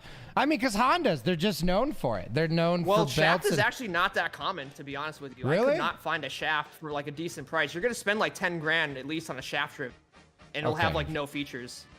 So, Yeah. what was I So gonna is say? is the shaft technology old technology? Are you No, saying it's- that it's- no, shaft it's is better. as prominent? Oh, you, It's I think the problem with that, this is coming from an econ student's perspective. I think the problem with that is it's not saturated enough with in terms of like production availability for something like that because they've been making belts and chain driven ones for years. absolutely. Obviously. And I think it would cost them too much for what it's worth right now to Yeah. just change over to shaft. You know what I mean? I mean, 'Cause, when you it know, comes you'd have to to shaft, redesign the though, whole bike. Well, with the shaft, you typically want to invest as much as possible if it's the better of the options, you know? So, I mean, I've driven a couple shafts in my day, and I would argue that it felt the shifting was the biggest difference when it came to the shaft. Really? Yeah, because I had a Honda. I drove a Honda Eagle, I think. Have you ever? Or not Honda? Though you know those huge cruisers. They got the gold wings. Okay. And I want to say that one was shaft driven, but I'm not positive. But that's like what, 20 grand though, or something like that. Try 35. That thing has. has. I'm sure it's got cruise control, air and heated conditioner, handlebars. a butthole a radio tickler. on it. It got it literally almost anything that you could want. It has. I personally like. So Mr. Econ Major, I'll run this past you. So do you feel that the prominence, because that shaft technology has existed well into like the 70s, 80s yeah, it's in been bikes. around too. Yeah, definitely. Yeah. Do you think that because of its way higher entry level of cost for maintenance and repair and just general understanding for maintenance and repair is why the shaft never really caught on as strong as you think the shaft would? And I think, like I said earlier, it's so much easier to just produce a little belt or a chain and like just stick it on a engine. You know what I mean? Yeah, compared to like a solid shaft. Yeah. Yeah, I agree. So I think that's what the problem is that they just, I mean, I'm sure it'll happen eventually. They're talking about electric bikes being everywhere too. So it's like, yeah. Because when's Elon coming out with the motorcycle that goes 400 miles an hour? And, can you imagine a Tesla motorcycle? He's going to do that on Mars because the atmosphere is thinner. That's how he's going to pull it off. Less wind resistance, right? So before you know it, we got the gyro bike from South Park. Just hopefully with a different seatbelt situation. So what? Now we have the bike. We have the Rebel, the white Rebel. Yep. Have we had any Motor Mondays yet? No. This was long before COVID, guys. Long before streaming. Long before C-Town was on like the internet predominantly. Before we were blessed with now. your experience. Exactly. Yeah. Yes. So back then, that's right after I finished taking the class. I went to the DMV. I thought I would never have to go back to DMV ever again after I got my license. And I was just like, that's shit. adorable. I got to go back C-Town. there and wait all day to get my motorcycle endorsement verified. Every year, actually. Yeah. Every year you have to go back to DMV. It was pain. I wanted to die in the DMV. I was just like, I'm a grown-ass man right now in the DMV just trying to get my bike license. Last time I was there, I was 16. Yeah. I was like, come on, dude. Oh. So, yeah, it grown was... up stuff, isn't it? Yeah. So that was a pretty good taste of the grown-up life there. Absolutely. Doing that. I was basically absolutely terrible at it. Like when you first drove a car on the road and you had like those feelings that like everybody around you was trying to kill you and like you were so afraid of the wheel and everything like that. Two hands, white knuckled, right? Yes. Yep. Go ahead. And all those feelings had returned to me when I took my bike out on the street for the very first time. I was absolutely terrified. I was like, oh my God, there's all these large objects that are going to crush me if they hit me. Yeah. Help. I have no protection other than this really fancy looking jacket. Yeah, actually, speaking about protection, so back then I was really, really irresponsible and bad. I had a helmet, but with protection. That's about it. And shame on you, sir, because who gives a hell if you got a good skull if you have no skin on your body? I was wearing sneakers and sweatshirts and all kinds of and that's gonna lead up to like my accident 2 years ago. So we'll talk about that soon. But yeah, I was because I just thought it would never happen to me. Like, oh my God, I'm such a responsible driver. Like I would never be popping wheelies and doing all this crazy stuff that would cause an accident. Yeah. And that's not usually what causes the accidents, though. And that's what I found out. Very soon. I bet. How long did it take? I rode around for 3 years before an accident. Oh, good for you. Good for you. And that's lucky though, honestly, based off of what I was wearing. I mean, like I said, I was wearing just regular clothes with a helmet, which was here's why I kind of did it. So I had just dropped thousands of dollars on a motorcycle. Yeah. And then state law requires me to wear a helmet. So I'm like, well, now I got to drop another $100 on a helmet, and then I got to register it, and then I got to pay the fees to get the endorsement. So I just had no money. So you bought the motorcycle before everything else? Yes. Nice, smart. Yeah. I know. Good. That's a good And of course- economic major Yeah. decision. That was good. Well, back then I had no idea I'd be majoring in econs. So. And Okay. then plus I had a girlfriend that was pestering me to take her out all the time. You gotta show off. for the love. Interestingly enough, though, I surprised her with a passenger seat, and she Like a wasn't sidecar? down. No, not a sidecar, like a Oh. passenger seat. Like go back to the Oh, picture. On the what? I guess you can't say what they are. What we used to call them, huh? Yeah. So mine, like the Honda Rebels, for whatever reason, do not come with one. You got to buy it. It costs extra. I guess that's their economic model. Oh yeah, you don't have one. That's Yeah, the- I do not. So it right on the back of the fender, guys, behind the seat. Right you here, see these- yep. Yeah. If you see two screws right there on the top, that's where you mount the seat, Oh my gosh. and it's like $100. So, I literally went to the dealer, bought it, brought it home one day, invited her over, took the cover off all dramatically, and showed it to her, and she was not down. She And I wasn't was just into like- it, huh? She was not into it. I Oh, was like, what I a was like, slap in the bro. face. Yeah, and the relationship did not last very long afterwards. She was not a huge fan of it in general, but then when I tried to like get her like involved, Yeah, she it was pushed not her feeling it. away. There were other reasons. There were other reasons too. Like she wasn't into the whole gamer C-Town Yeah. personality, Huh. I guess. So, which is kind of how a- long were y'all together? Pretty much just for that summer. Oh, so like kind of like Yeah. a Sandra D thing there. Yeah, I guess so. Yeah. Yeah, I mean, do it you- was fun while it lasted, but you know, Do you know that reference? I guess kind of. I'll go with it. Grease, Sandra D. No. Oh. You know, look at that me. movie. I'm Sandra D. Yeah, like, tell That me more, movie. tell me more. Yeah, you know. No, they made us watch it in Summer school when I was like dreams. 10, and I was like, "What is this movie? Yeah. Why? No one even It's wears all- leather jackets anymore. What is this movie?" Hey, speaking as somebody who wears a leather jacket every Monday, Mr. C-Town. I know. Okay, look who's That a was- T-bird that was all of a pain. sudden. That was absolute pain that day. It was 95 degrees outside at 9 o'clock at night. That But was the worst idea I've ever had. Hey, Yeah. I'm you know, in the struggle comes the success. I feel. Yes. How did those Motor Mondays? Hold on, we're ahead of ourselves again. Okay, We are. so Yes, go on. Let's get back to. Yeah. So basically, when I finally felt a little more comfortable, you know, and not thinking every car around me was gonna kill me, Yep. you know, I just started taking it out on like weekend, you know, vibes. As you know, should. just riding around town for like an hour. You know, just Yeah. kind of easing my way in. And then I started taking it to work. I was commuting with it, and I was running errands with it. And, you know, that's when I really started to build up my ability and skill that you guys see today. Yeah. And then when I changed states. I moved down south 3 years ago. Really? That was an absolute pain getting that motorcycle because I had to load up my car. Okay. And then my dad put the bike in the back of his pickup truck and then towed a trailer with his truck. Been He there. wanted me to leave it. He wanted me to leave it there at his house. And I was like, Really? That hey, seems I like a just worry weird about place it. to leave it. and then just worry about it later. Oh yeah, just leave it here and just come get it, you know, later. And I'm like, no, we're gonna move everything else at once. Might as well take Yeah. the bike too. So is the So- bike the main mode of transportation for you? Oh, absolutely, yeah. Yeah. So it became, so basically, after I started commuting and doing like errands with it, this was still like 2017, 2018. Yeah. Once that point happened, I basically only used my car if I absolutely essentially needed it. Or if it was yeah. like raining or if it was too cold or like whatever. I used to actually do grocery shopping on it, but then that had to stop. That Is it had the to stop handlebar because- jiggle? Yes, because the problem is I bought a can of spaghetti sauce one day. Okay. Okay. And I did not double bag it, and it was in a glass jar.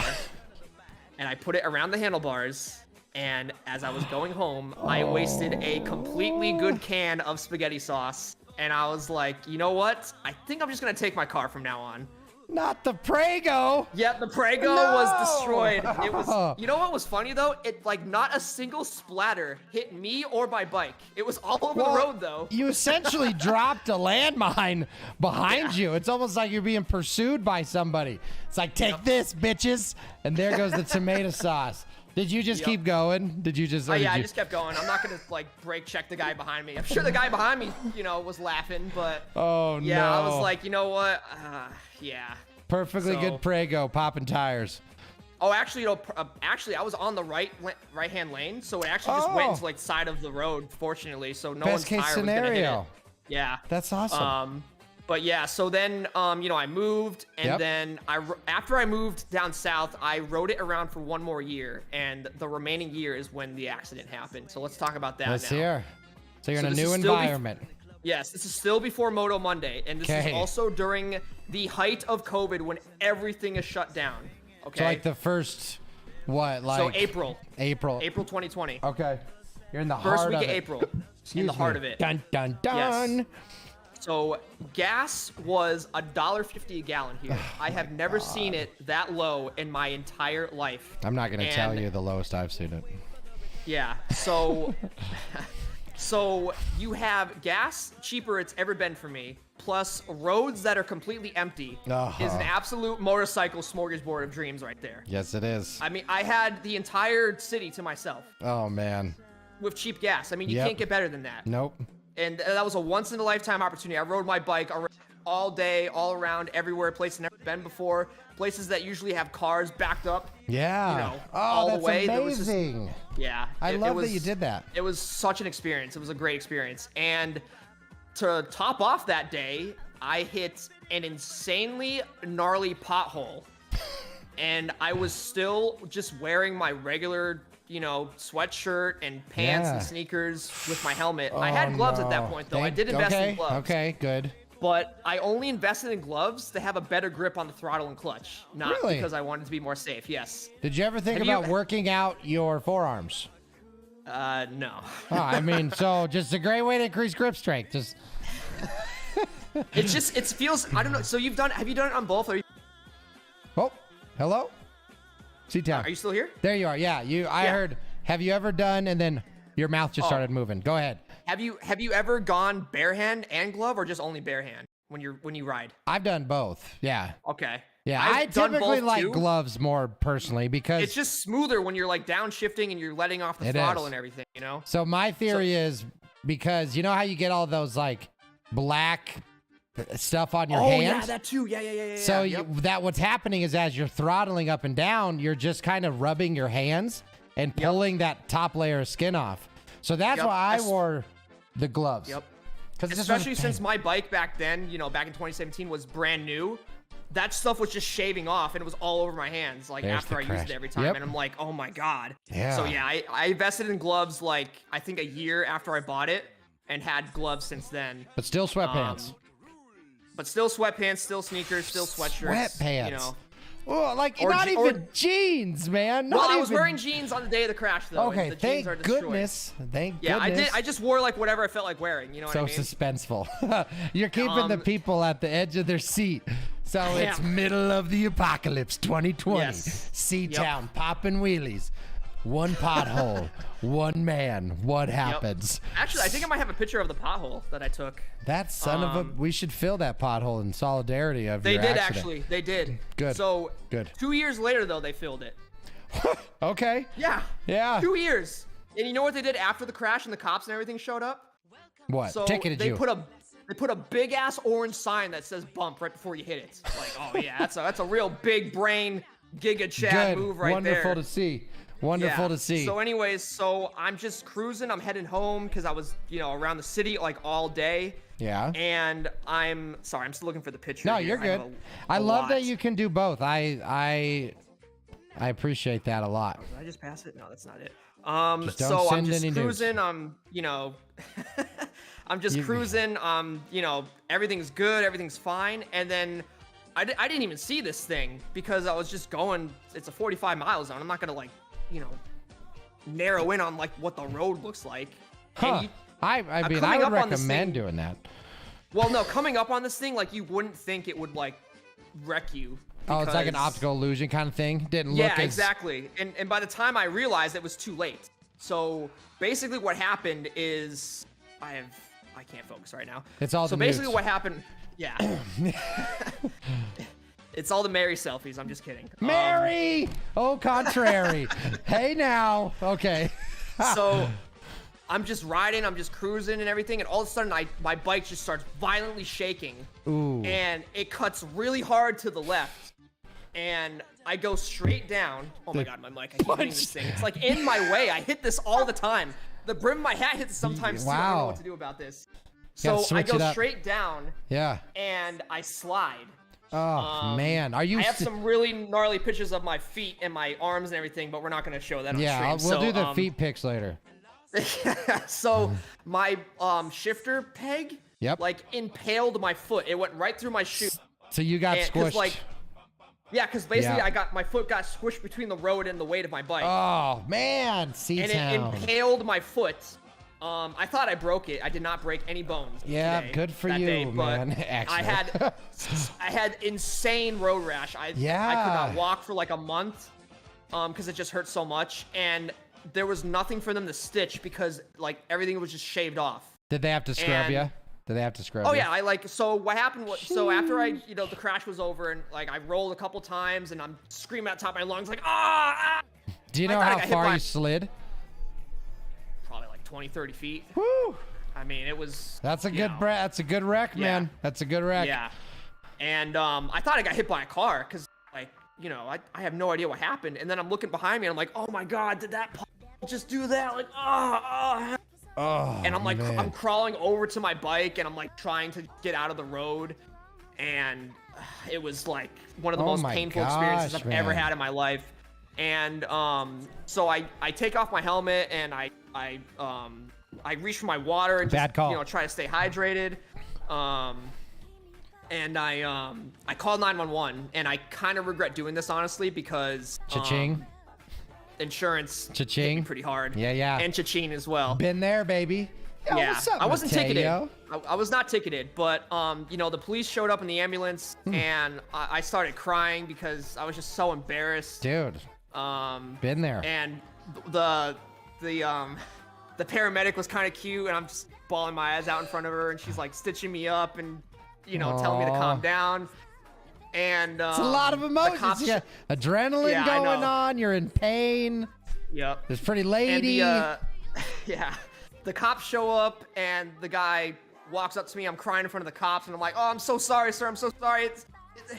I do the whole Lando. They told me they fixed it. It's not my fault. It's not my fault. They told me to Yeah. fix it. Yeah. And he just walks up to me. He's like, hey, just listen, man. No one's taking you to jail or anything. Yeah, You're yeah. not in trouble. And he was just like, now listen to me. I gotta ask you these, all right? Yeah. But I'm not suggesting anything right now. But I gotta ask you these, man. And he goes, have you been drinking anything today? And I Yeah. said no. And he goes, okay, have you taken any kind of drugs? And be honest with me, man. Have you taken anything today? And I'm like, no, sir. I promise you, I'll breathalyze right now. Yeah. And they breathalyzed me and everything. Oh, and shit. They, had nothing on me. I wasn't taking drugs or drinking or whatever. They gotta, they gotta make sure. No fun. Just kidding. Just kidding. It was Yeah. kind of intimidating too. I was I just, oh my bet. God, I bet. You're yeah. looking down the barrel of the government, man. It's an intimidating I thing. mean, they didn't make me walk the line because I couldn't walk, obviously. So That'd be it's, messed you up. know. Oh, you Yeah, it would stumbled. be pretty messed I had an impaled foot. What do you mean I stumbled? No kidding, Yeah. I stumbled. I Yep. stumbled before the bike. So they took me to the hospital, and I have health insurance and everything. You just I have the system where you have the copay, and then Yep. usually within almost all common circumstances, you're taken care of if you need surgery or whatever. Just pay so your we went and copay. took X-rays and made sure nothing was broken. Nothing's broken. That's obviously a positive.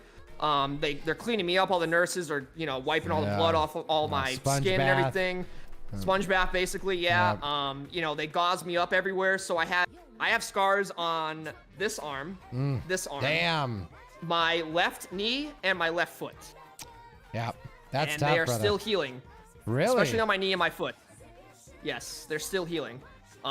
They were purple-ish for the last year, and now they're starting to go into that more Yeah. tannish brown skin looking. Wow. Did you have to yeah. do any type of grafts, or did they just road rash No. scrub you and Yeah, say they just it'll heal? scrubbed me, and they put on Damn. that alcohol that makes Oh, it yeah. sting and burn, and I was like, ah. Hey, trust me, it's a Yeah. lot better than getting in. I've had to scrub people, and I've been scrubbed doing that. And I tell you, if you miss one pebble, you could cause a whole infection that could make a person Oh have yeah, to yeah. lose They their had to leg. make sure I was not infected Awful. anywhere. Yeah. Yep. So, Excellent. and then this was also pretty hairy because I'm in a hospital during COVID. Yeah. So- Oh shit! I didn't even think about Yeah, that. you know what I so you mean? crashed your bike. I'm just catching up. You crashed your bike. Wicked road rash, and now you're in a hospital. With, the height of COVID. During like the pandemic. That's crazy. Wow. Yeah. How long were you in the I hospital wasn't there for that long though. I was probably there for about 4 or 5 hours, and I was mostly just waiting to get helped because they like rushed me to the ER because they thought my foot was broken. I had a lot of blood like oozing out of my foot. Did they neck you? Did they put you in the collar? No. They didn't? No. Damn. Because I was wearing a helmet and I could move my head around fine and everything. So, you know. I mean, yeah. you can move your head around real fine when you break your neck too. Well, I was conscious the whole time too. I never passed out or anything. Yeah. So I just needed help. But yeah, help me. This is so, and it was really crazy being there because I mean everyone's wearing masks and like they got all this like blocked off, like you know what I mean? Quarantine and I just wanted to get as soon as the X-rays were done and I was cleaned up, I just wanted to get the F out of there. Absolutely. I didn't want to get infected. I mean, like you know, it's a scary time, especially back then. People didn't know nearly what they know now. I had no one had any idea. There's no like, education yet. It was wild. Yep. Man, so I what'd you lasted say? about I know 4 or I 5 asked. hours. There you go, 4 or 5 hours. Okay. Yeah. So I was there for about 4 or 5 hours. And then I'm calling my cousins, who live in town as well. And believe me, it was embarrassing enough to, you know, break this news to people I didn't even meet before, like the paramedic and the cop. But to tell a family member what happened to me and I need to be picked up from the hospital is a whole different, thing I'm still embarrassed about. Really? Why do you feel you were embarrassed about an accident? Do you feel like you did something wrong that would have made it avoidable? Minus your safety gear. If I was wearing the safety gear I have right now, it probably would not have been as severe. Could you afford or acquire that safety gear at that time without a huge detriment to your life? Well, with the stimulus check, in theory, yes. But, hey, man, it's either rims or safety gear, right? So pick one or the other. But actually, that stimulus check came in really clutch for the repairs on the bike. Oh, that's a good point. That's a really good point. So now let's talk about the damage to the bike, since now I'm... the poor bike. You know.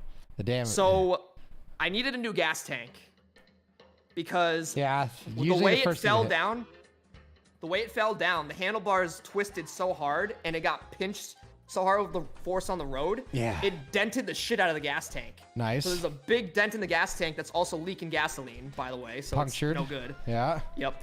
So that's $500 by itself to order an OEM gas tank from the factory. I needed a new shifter pedal because that one, you know, my body and the road, you know, bented the shit out of that. And then of course the handlebars had to be replaced too because they, you know, got all like bent and everything. And once you try to bend back metal, it's not as strong anymore. Yeah, and depending on what it is, so you didn't bend your forks at all? No, the forks are straight solid. That surprises me with the handlebars being as jacked as they were. Yep. Interesting. And you know what? I've noticed, you probably can't tell on the pictures I send you, but I noticed that like the handlebars are not like welded to the frame. They're like bolted in there. Yeah, and they probably do that for a reason. So like if that happens, the handlebars go first instead of the forks. Other than like really custom ape hanger type style handlebars, almost every single handlebar will be held in through that clamp system. Yep. It's for it's for adjustment purposes for the rider, because you actually should adjust the bike to your personal length of things. Right. But then two, like you said, for the accident. Because think about if you had an immovable piece of steel that was part of the frame, you crash your bike, and now your hand or body is pinched in your handlebars. Oh, yeah. And it's welded instead of... So it just... Yeah, it's... Oh, that's crazy, though.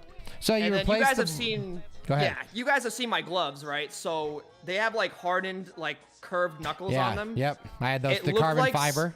Yes, it looked like somebody took, like, an angle grinder and, like, flattened them out. Wow. Like, yeah. So now imagine that would have just been your knuckles. I know. That's amazing. What a huge freaking, like, lucky that was. Because do you think you would have... Was there a chance that you wouldn't have ridden without your gloves that day? Or was that pretty commonplace for you? No, at that point, I was, I will die on this hill with gloves because, like, I just need it for the grip on the bike. I just... Gotcha. Like, I can't barehand it anymore. Like, now that I've been doing it for so long, it's just so much more comfortable. Gotcha. Okay. Yeah. So at that point, I was dead set on gloves Yeah. or I'm not riding. So you're using the stimulus check to fix the bike. Yes, which basically covered mostly the cost of the repair, but also, you know, what's really messed up is that the ambulance ride to the hospital from the crash site was $400 by itself. Oh, that's nothing. Which you know is how much my ambulance ride was when I crashed? what? It was $11,000. How far was it from? I crashed in the mountains, and Okay. it was probably 35 minutes away, and I didn't have insurance. I did, but my Okay, insurance I actually had dropped insurance, me. My yeah. insurance dropped me due to some bullshit, and they dropped me after I crashed my bike. Okay. So, but it was expensive. So it was $400. I'll trade you. Yeah. Well, I mean, 400 to go like 10 minutes down the road, though. I feel like Oh, I kind my of got 10 shafted a minutes? little bit. Yeah. You know what I mean? Wow. I'm They in give the you them city. good you know what drugs, I'm though? Well, they eventually, yes. Yeah. And Oh, that lasted man. for a couple hours, pretty good, you know? Yeah. So the reason why I regret calling 911 is because I got my bike like off the roadway, so cars wouldn't hit anymore. And my insurance hit me hard. I wasn't gonna die. I wasn't, you know, I needed to get cleaned up, and I could have just, you know, gotten a ride to the hospital and just say, hey, you know, You can didn't guys just know? clean You're me not up? a doctor. Well, and that's the thing. Like, I thought my foot was broken, but like after the fact, knowing, I feel like I could have just like skirted that entire process. So as 'Cause- much as I believe people should go to the hospital when they need to, which a car crash is a good thing, but Right. I do really love to hear that retrospect is very important, because the truth is, most of the time, you don't need to go to the hospital. They're just going to put basically a medical bandage on you and send you home. Now, I'm not Right, saying that exactly. wasn't your case, but Right, yep. hindsight's... Yeah, a lot of people do that. Yeah. Absolutely. Yep. Yeah, So- but just after knowing the fact that nothing was broken, and I mean, honestly, my cousin would probably feel down just to clean me up in the freaking shower. I mean, Yeah. you know what I'm saying? Yeah. Like it wasn't anything that was like hospital essential, like surgery. You know what I mean? Yep. And So, I do like, know, because anyone- I've been there. Yeah, like anyone could have done that, like at their house in a bathtub. Yep. So it's like, and then, yeah, my insurance went up slightly, because of that, because it was a self-reported, like, insurance incident, and I tried to sue the city for the pothole, which failed miserably. I couldn't find a lawyer to take the case because he didn't want to. Who are you going to sue? Oh, the city for the pothole? Yeah, the city for the Yeah. pothole, yeah, for causing the crash, and no one wanted to take the case. Oh, I'm sure. You don't And I fight wasn't gonna City do that Hall by with- myself. I have never been in a courtroom before for that kind of thing. You would have so- lost a lot, unfortunately. As much as I agree with you, because the whole idea is, hey, city, what's your job? Don't make exactly like. maintain it. Yeah. So if I didn't, as a property owner, if I didn't maintain my property, would you intervene, and would I be held legally and liable for my? Exactly, I yep. would. So why can't we hold the city against you, Yep. or hold that shit against city? Because they're the bosses. like That's where are why. my taxes? Where are my For tax real. dollars going? You know what I mean? For real. Yeah. It's don't take them if you can't make the roads nice. I don't like this. Yep. We do it because we can type situation. Yep. But that's a whole Yes. different show. Oh, That's yeah, a whole definitely. Yep. different show. Yep. So, you know, I called up my cousins. They picked me up, brought me home. They brought me a shitload of food the next day. Oh, nice. Because Love they that. felt so bad for me. could And be then a I lawyer. couldn't go to class because I just couldn't walk. And I Exter. emailed all my professors, Much love. which was another embarrassing thing to do. Emailing all my professors saying, hey, I can still do the homework and everything, but I just can't go to class for like a couple days because Yeah. this happened to me and I can't walk right It's now. a big it deal. hurts too much. Yeah. Yeah. So I was pretty much down for the count for about a month, which was fine because they had to order in an OEM gas tank, which is not a very common part for a dealer to get. Yeah. So my bike pretty much sat at the shop for like 3 weeks. Oh, you had them to fix repair it. Yes, I went to a dealer. Yeah, there was no way I was capable of fixing this myself because first of all, Oh, C-Town. You're so dude, smart. but my body was like. Oh, that's injured. right. Okay, good. Well, okay, good point. Good point. So while you're healing, it was getting repaired. Yeah. Okay. That's what So I both wanted. the bodies I wanted were the getting repair fixed. and the healing to be done like around the same time. You know what I mean? God, yep. I'm tracking. Yeah, yeah. Gotcha. So what's it I called? could be your I had to get a mechanic. tow truck to tow it from the crash site because they left it there in a parking lot. Oh yeah, and they will. They will. Yep. and the tow truck showed up, and that cost me like $200 just to bring it to the dealer. Because not all tow companies can take motorcycles because they gotta have the ramp thing. Yep. They can't just put it on a hitch. It's it's not obviously gonna work. You know anybody with a truck? I do not. Oh, you moved. So you're out of state. Yeah. That's My dad right. would have, but he lives hundreds of miles from Absolutely. me, so. Okay. And so you're being strong, independent, C-Town. Yes, actually breaking the news to him and my grandfather. And my grandfather used to ride motorcycles too when he was my age. So breaking the news to him and my grandfather as well was just absolutely devastating for me. It was just embarrassed. Yeah, I don't think they'll ever feel the same about me. Really? To be honest with you. Did they tell you that? They didn't tell me that. They weren't happy it happened. They were happy I was okay and everything. Yeah. They just weren't like happy with me, if you know what I mean. So like, they were just disappointed. Yeah. But were they disappointed in the crash, or were they disappointed? Like you? my dad was kind of hinting at me to get rid of it and just not do it anymore. And I was like, absolutely hell no. I have invested thousands of dollars of my life savings. Awesome. This. I mean, this is just a learning experience. I'm gonna do what I can from it. Absolutely. So after all that happened, and I was able to walk again, and I had to change a gauze pad on my knee and my foot today. Really? Which was painful. Yeah, because I could see like the inside of my foot. I mean, that is crazy. And I got to put on clothes all by myself and shower. I think your noise gate is cutting you off. My noise gate? Yeah, so either your mic's too far away, or it's only, you can tell when it is cutting it off. There you go. There we go. Sorry, brother. Just bring it a little bit closer. Yeah. I like to keep it a little bit far away because then for sure. my hat starts hitting it, and then You were just the very end of it. You were just like, when you said foot, it would be like foot. Oh yeah, so I have to change a gauze pad out of my foot and my knee every day. And I could see the inside of my foot. Yeah. And then I got to shower. Isn't that exciting though? Yeah. Well, fascinating. It was painful to wear socks because anything besides the gauze pad that had pressure, and socks don't have that much pressure, but they're tight around your foot. Like any kind of pressure, around my foot was pure pain. I couldn't wear regular shoes. I had to wear flip flops. Oh dang! Yeah. For a month. So you could walk though, you were walking. So after 3 days, I could walk on my own, but it would hurt, and I would have to just go slow. I felt I was crippled, basically. I would be that guy using the railing on a 2-step staircase. Basically, you know what I mean? Yeah. So you were the old guy. It was embarrassing to go out in public and interesting. So embarrassed by an accident. Yeah. Would you say you're a prideful man, C-Town? I have my moments. Yeah. Would you say you're prideful to a detriment? Possibly. Interesting. I'm not here to judge. I just comment on things I see, brother.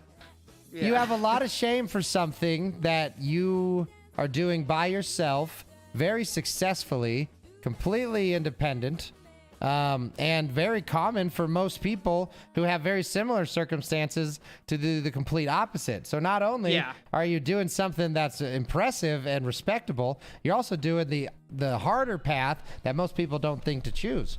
So in terms of being ashamed of any of it, minus the fact that you should have swerved faster, I just don't think you have anything to be embarrassed about. So people crash motorcycles, homie, all the time. Yeah, I know. But here's the problem with swerving to avoid that pothole. I would have gone in the other lane of traffic, and then I would have got hit by a car. So you're telling me you also made the best decision at the time that you could have made? Yes. Interesting. I just let it happen because I did not want to get hit by a car. Because Interesting. that will total my bike and potentially kill me. Absolutely.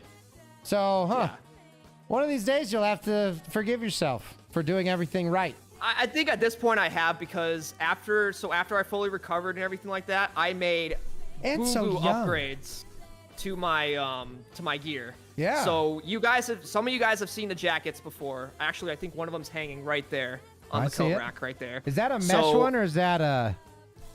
No, that's actually the leather. Just grab her. Yeah. Let's see that cheeks. Wait, what? Oh, 5'9". Look at him go.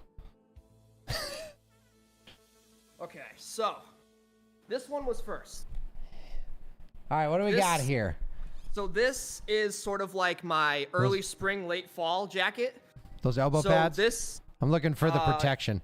Yeah, so we got CE racing armor Gotcha. in the pads. This was Love $150 for this jacket. Absolutely. So the elbows and shoulders, we got the racing armor. Yep. Okay. And then I started out with this. This was my first like armored jacket, and I didn't really know what I was going for. I just need something that was like protection. You know, all around. You know, wear it on almost any day of the year. Yep. Is but it now mesh? this is my. A little bit of it is, but it's more of like that. I'm trying to see the fabric. That windbreaker type material. Okay, so like polyester. Yeah. Yeah. Okay. There's a little bit of mesh like on the like where you would sweat, kind of deal. Like the air vents, like the pits, the tits, and like I would. all that stuff. Especially living here, I would not wear this jacket today because it's too hot. Yeah. And that's when I found this. So this is what I'm leather daddy pretty much wearing. This is way more better than leather. This is a fully ventilated. Yep. But also armored everywhere jacket. You know how hard it is to find and also like have a decent price on a jacket that has all this armor, but also like not gonna make you pass out at a red light when it's 95 degrees outside. Extremely difficult. Yeah. So this jacket was $300. And I was just like, you know what? I do not want to go through the same thing when I did when I crashed, so I am dumping the money. I don't care. Exactly. What's your life worth to you? Yep. Hopefully a lot more than 300. And then I also wear some steel toe shoes as well to avoid any potential foot injuries again. Yep. So if the peg ever hits my foot again, it'll just hit the steel toe instead of my foot. So where in the foot did it hit you? Because the steel toe only goes back like 2 inches or an inch and a half. It's like right next to like my big toe. Hey, look at us. We're toe buddies. So I crashed a dirt bike and I had the clutch handle break off and it ripped off a chunk of my big toe. Big ass chunk of it. Went straight through my cowboy boot, straight through my toe, and then pulled it out. Yo, Derpy, what's up? I pulled it out and then basically they just kind of glued my meat of my toe back together. And there you go. Ugh. Yeah. So they cowboy boots. They didn't stitch it? No, dude, this was a long time ago. This was a long time ago. Because it was kind of meat, like chunky, right? So you could throw in like super glue and then, you only went to the hospital when you needed to. Right, yeah. Yeah. But it was awful. It hurt so bad. Same deal. Turned purple, turned brown, took 6 to 8 months. It was crazy. The road rash, though. Yeah, it's pretty gnarly. So yeah, after I made all these upgrades, I rode after my bike was repaired. I rode it around for like the rest of the year.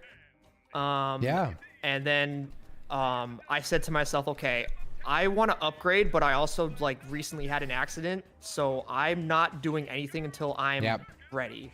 Well, get the bike back under you. Feel comfortable again. Yeah, and like I would kind of like wake up in the middle of the night and just have like my heart be racing from like the feelings I had from the crash sometimes, and like all that adrenaline rush. Yeah. Interesting. Do you ever get that when you ride around? Like, do you ever get kind of that like stomach feeling? Yeah. Not the stomach feeling, but like the just the heart rate going up, and you're just like, oh yeah, let's go, baby. Like the good part about it. Yeah, exactly. Yeah. Like I did that all the time on Moto Monday. And it took me a couple months to sort of ease back into what I was doing before the crash. So like I would like the very first time I took it back out after the crash, I was out for like 20 minutes.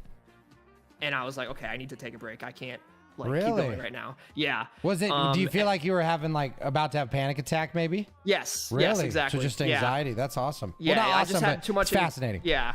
I just had too much anxiety. I just wasn't confident anymore. Oh my god, I suck. I had a freaking pothole kick my ass, you know what I mean? I just like so beating yourself up about it. Yeah, so it just took me a really long time to sort of get to the point where we are now. And one day I decided, you know what? Let's take some pictures and put this thing on Craigslist and let's upgrade. Cuz I'm ready for it. And that was last year. How long did it take you to get used to it? Like when did you ride and then after the ride you're like, oh, I didn't. I'm good. I felt like Oh, I didn't probably feel like it a at all. month. Yeah, that's not Probably too like a month, bad. yeah. Good for you for sticking Yeah, with it, man. I did like the same baby steps I did when I first got it. So like, 20 minutes at a time, and then okay, all day Sunday day, and then okay, let's commute with it again. Let's, use the hell out of it again. I love it. So I kind of just eased myself back into where I was before the crash. Okay. And then you said trade-in and then I said happened. one day, well, we're not doing a trade-in because you get whacked on the trade-ins. True. Very true. So I wanted to sell it myself and get as much money as I can back. How'd you do? Which I did. I did pretty good. I sold it for, so it was 4,400 brand new. I got it for 36. Dude, that ain't bad. Nope, not bad at And all. then And that's because, besides crashing it, I mean, it was my baby. My current one still is. Yeah. And Your baby. I changed oil when I'm supposed to. I cleaned the chain when I'm supposed to. I, hand wash it, just to keep it, looking good and You everything love like that. it. I took care of that thing, like down to a T. Yeah. So I think that helped me a lot for reselling it because like when the guy showed up, he was upgrading from some junk Suzuki from like the 80s that like was barely running. And he's Yeah. just like, dude, I just need to buy something that works, man. Like help me Yeah. out. Huh. And I let him take it like around a lap at my apartment complex to try it out. And his was carbureted, and I'm just like, so how do you start this? And I'm like, turn the key and press the button. And he tried it, and he's like, oh my god. And I'm like, yeah. So do you think that carbureted and kickstart are one and they have to be together? Not necessarily. I've seen bikes that are both, and I've seen bikes that's like only carbureted, but there's no Kickstarter. You still have to press the button though. It's weird. Well, yeah, because the Kickstarter is just your ignition, so that's either your your button And or then your they're still boot. making dirt bikes though that are like fully carbureted. Oh, because it's Which the is power. crazy. The power is no comparison. Because the biggest drawback for carbureted is it's not as efficient as fuel efficiency, right? As fuel injected. But ain't nothing more powerful than a good old fashioned, 4-barrel carburetor, brother. I tell you right now. All right, you can start a carburetor with electric start all day. All right. Oh my god. So we'll go down the carburetor path another day, but you're missing out. Okay, this carburetor judgment, I don't appreciate it. Okay. We'll do C-Town and Marcus carburetors versus fuel injection. Well, one day. my bike is carbureted, young man. So I have a V-Star that's carbureted, and it's actually is it shaft driven? I don't remember. It's been a while since I've ridden it, but that thing runs up just fine with a button. I push that button, vroom vroom, baby. Maybe I got to put a little starter fluid in it every now and then. Oh, Maybe I got to give it a little push start here and there, okay? But you better believe I push that button and it starts up almost always, okay? So I don't want to hear it. All right, so we got a new bike. You upgraded Kawasaki guy. We're still not at Motor Monday. So yeah, we're still not there yet. So we sold him the bike. He paid me in cash and everything. $100 bills checked out. They got the the blue strip on them that they're using nowadays. So everything was it. Yeah. Transferred over the title to him. Do you a bill of sale? Yep, bill of sale, all that stuff. I did everything right. Good job. And then I go to the dealer, and this was also kind of during like the tail end of COVID still, because it's last year. Okay. And I mean, there's still companies having these problems, but like the supply chain back then was all messed up. I mean, Honda's coming from overseas. Absolutely. So I had to drive an hour to a dealer that had only one Honda Rebel 500 left in stock.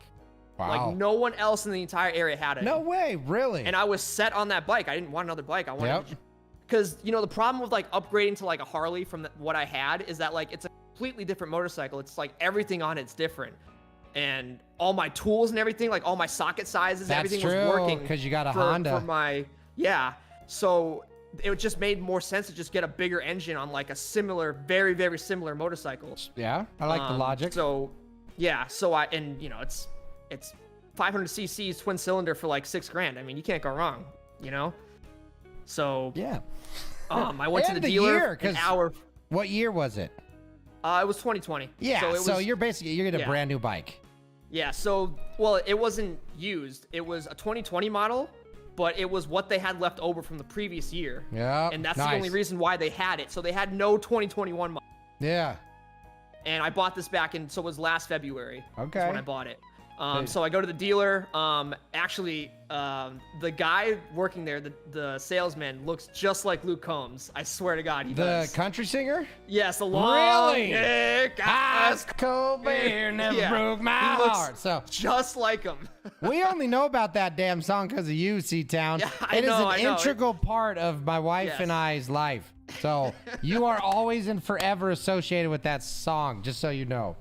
That song actually, that's so special to me because it's Yeah. the last like insane country hit before COVID. Really? So it And, just and I hit- really, yes, because it came out in 2019. That's like, Yep. that was a super awesome year for me. Hell yeah. You know, like, because I moved down south and I started yeah. school and it's, that was just a, fireball year, It was the rise before the COVID hit. The yeah, fall, pretty much. really. Yes. The last time you were on the top. Exactly. Wild. So, so I, go to the dealer, tell them exactly what I want, and they're like, "Oh yeah, you're the guy that called early, yeah."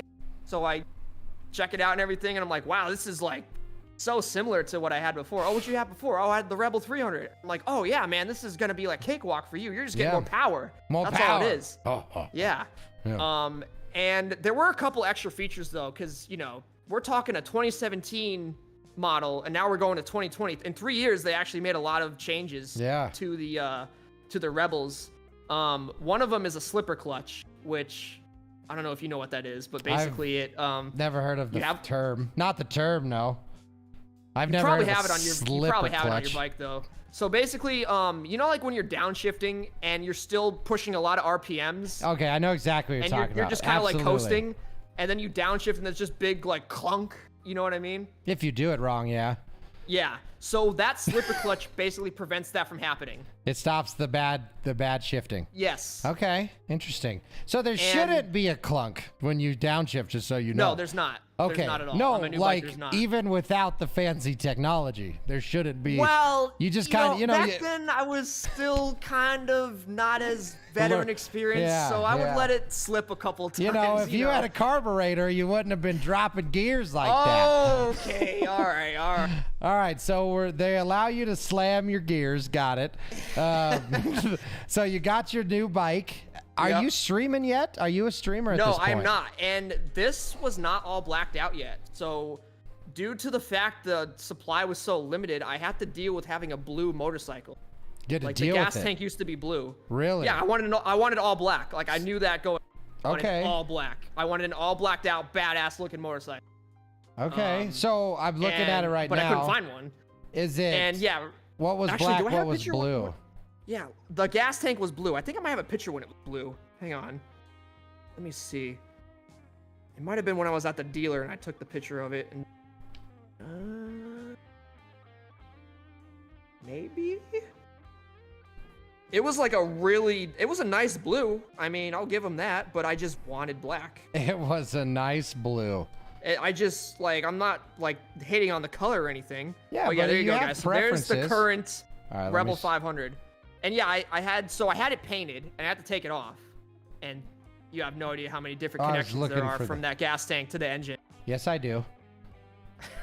Well, it was not fun. I will say that. Good for A lot of you. that stuff fits on there tight. Dude, that's so much learning that you got to do. As much as Yeah, that well, the sucks, guy- but like that's huge deal.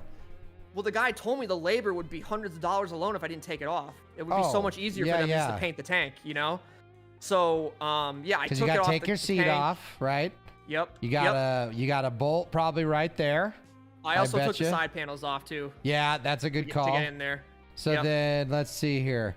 And So then I had you to would- get some needle nose pliers to Yep. pull the fuel tubes out of there lines. too and everything. Yeah. Yeah, it was Good a for really you. really. I don't know Good. how to do it at the factory. They must have like some kind of special machine to just do it perfectly because that was not easy. It's when you put it in. I would never do it again. Never in my life. I would never do it again. This thing is staying black. Oh no, I I, would think never it's do it good. again. Listen, the more you do stuff, the less you feel that it's this big ass imposition.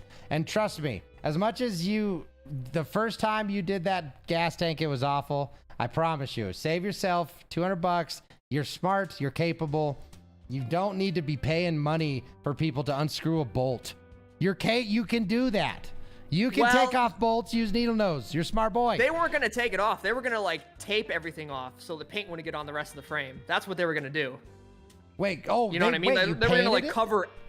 Yeah, they painted it. Ah, So those lazy they- bitches. So they were told me either A, I take it off and give it to them so they can paint it that way, or B, they're gonna spend 5 hours And like, do it wrong? covering every inch around the bike besides the gas tank. This was and the it would look- dealership? No, not this was like a custom car place I brought it Don't to. ever go back to them. They ripped Well, you off. Right, they did a nice job. They could do a good job and still rip you off. I paid $200 to get it Any painted black. motorcycle person would, because you did all the labor. Any motorcycle person could take a motorcycle tank off in 5 minutes. That is absolutely ridiculous that they said that they had to tape all of this shit when they could just take the tank off. I'm probably didn't I'm wanna not do it. making you feel like you got ripped off, but as somebody who's taken off a copious amount of tanks on motorcycles, no sir. Well, they mainly did cars, so that's yeah, and there you go. why. There you go. See. But So anyway, I mean, it was either ordered a OEM tank. black gas tank, which I already know how much that costs. That's Yeah. double of what I paid. So, you know. Yeah. And plus, I'm now and then I'm stuck with an extra gas tank. well, you'd so it's probably like- sell the blue one.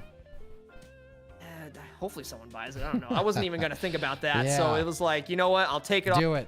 Deal with it. Paint So- it. $200. All right, thanks. Done. And I had it.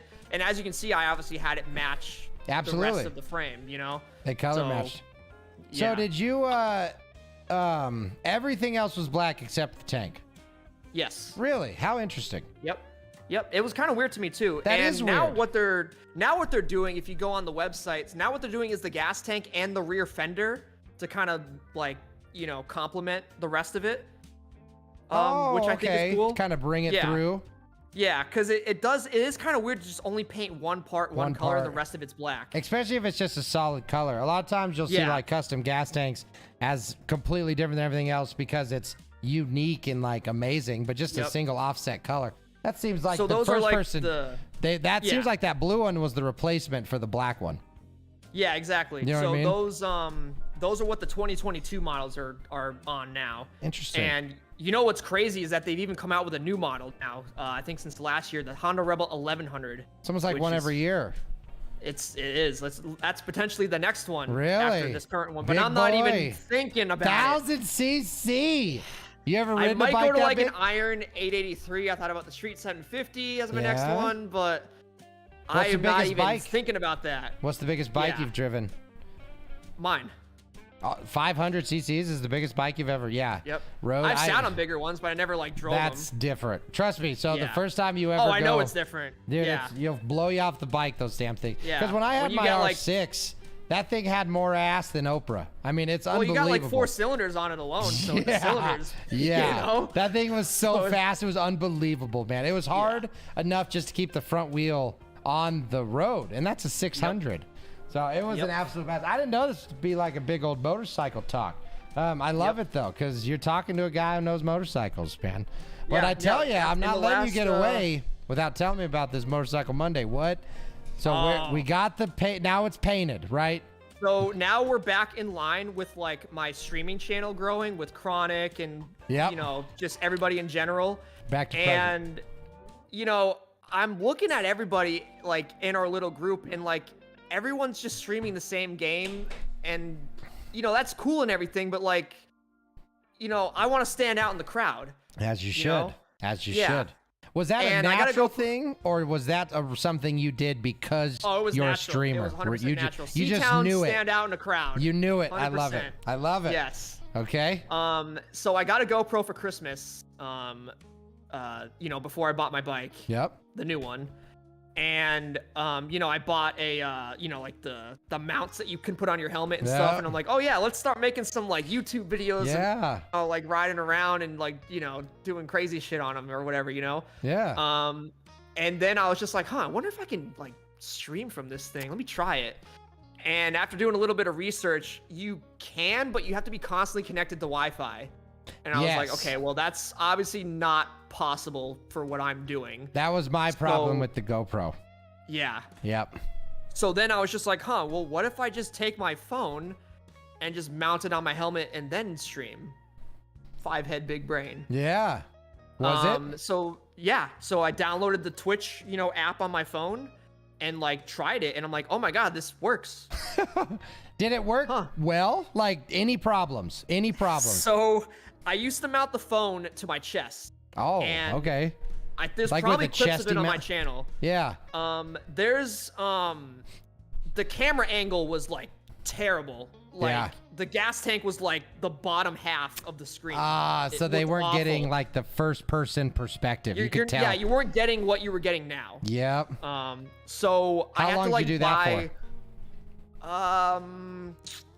probably like a couple months. Oh wow. And consistently, like on Monday, or Yes. yeah, Mondays. Yeah, so Moto Monday officially started April 2021. Yeah. Actually, a year after I crashed, believe it or not, which is crazy. Dang. On purpose So I or on go- accident? On purpose, Yeah. kind of. I mean, because the weather by then was Fair to enough. go. Yeah. So I guess it kind of just fell into Through place the correctly. sands of but- time, a year Yeah. had passed.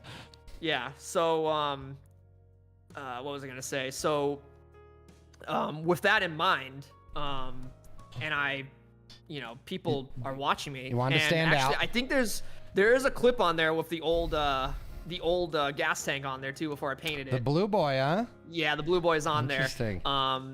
But very soon afterwards, I did get it black. But yeah, So you talk about the chesty. You're talking about your Yep, chest so mount. so and the then your chest phone worked.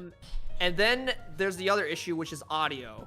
Yes. Because with wind and engine noise is kind of hard, especially for headphone users Yeah. on Twitch. It's kind of hard for them to keep watching because it's not the greatest sounding thing in the world. Have you? Do you have like a lav mic? One So, of those little guys? Actually, is it behind me? It actually is. Hang on. So I wasn't doing this at first. I was just whatever my phone was Yep. picking up is what you got. But Yep. we started doing more research and delving into more improvements. So hang on, Yeah. let me get I'm ready. that. I'm ready. Tell me about it. So again, people, I love this. I know it's supposed to be Streamer Mastermind, but we're getting there. There's a lot of story that happens before the streaming happens, right? And this, if you're not getting value from this, you're crazy. We're learning shit the whole damn time. It's a beautiful Oh thing. yeah. This is great, Okay. man. I appreciate your time in this. This is a big deal to me. I appreciate it. So 'Kay. this is what I hook up my phone to right here. Okay. So it looks like one of those guys that you'd put on your, like your air freshener, but a hardy one. But it's like got a GoPro. Oh, I see it. like- It does have a GoPro. Yeah. So And do you do then, the sticky mount from the GoPro? Yes. Gotcha. So I was using those, but every helmet is like, a different shape and Yeah. everything. And I found this website that makes like 3D printed No like way. GoPro mounts Huh. that are specific for every single like common model out motorcycle. So you go Really? on there, you type in your model number and everything and brand and all that stuff, and it will give you the exact shape that fits around the chin part of the helmet. Are you kidding? What's the name of that? I would love to see that. I think it's called. Let me see. It might be on my bookmarks here. That is cool as hell. I think it's called chinmounts.com. I'm pretty sure that's what the website is. I've been to chinmounts.org, and that's not adult friendly. Okay, so chin. I'll have to Google them. How cool is that? Yeah.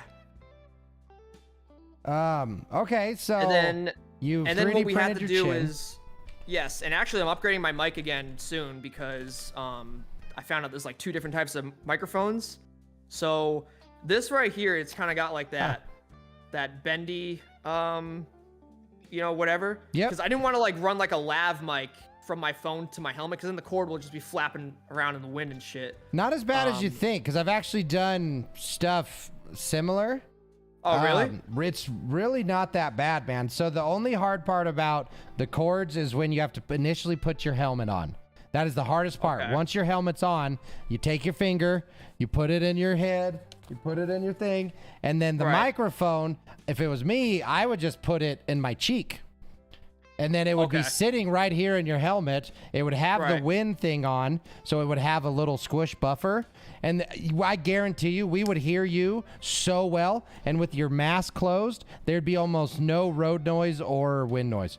Gotcha. So where this sits in my helmet, it is like right next to like the cheek pads. Oh, okay. Yeah. I have it like, the problem is that this microphone isn't omnidirectional.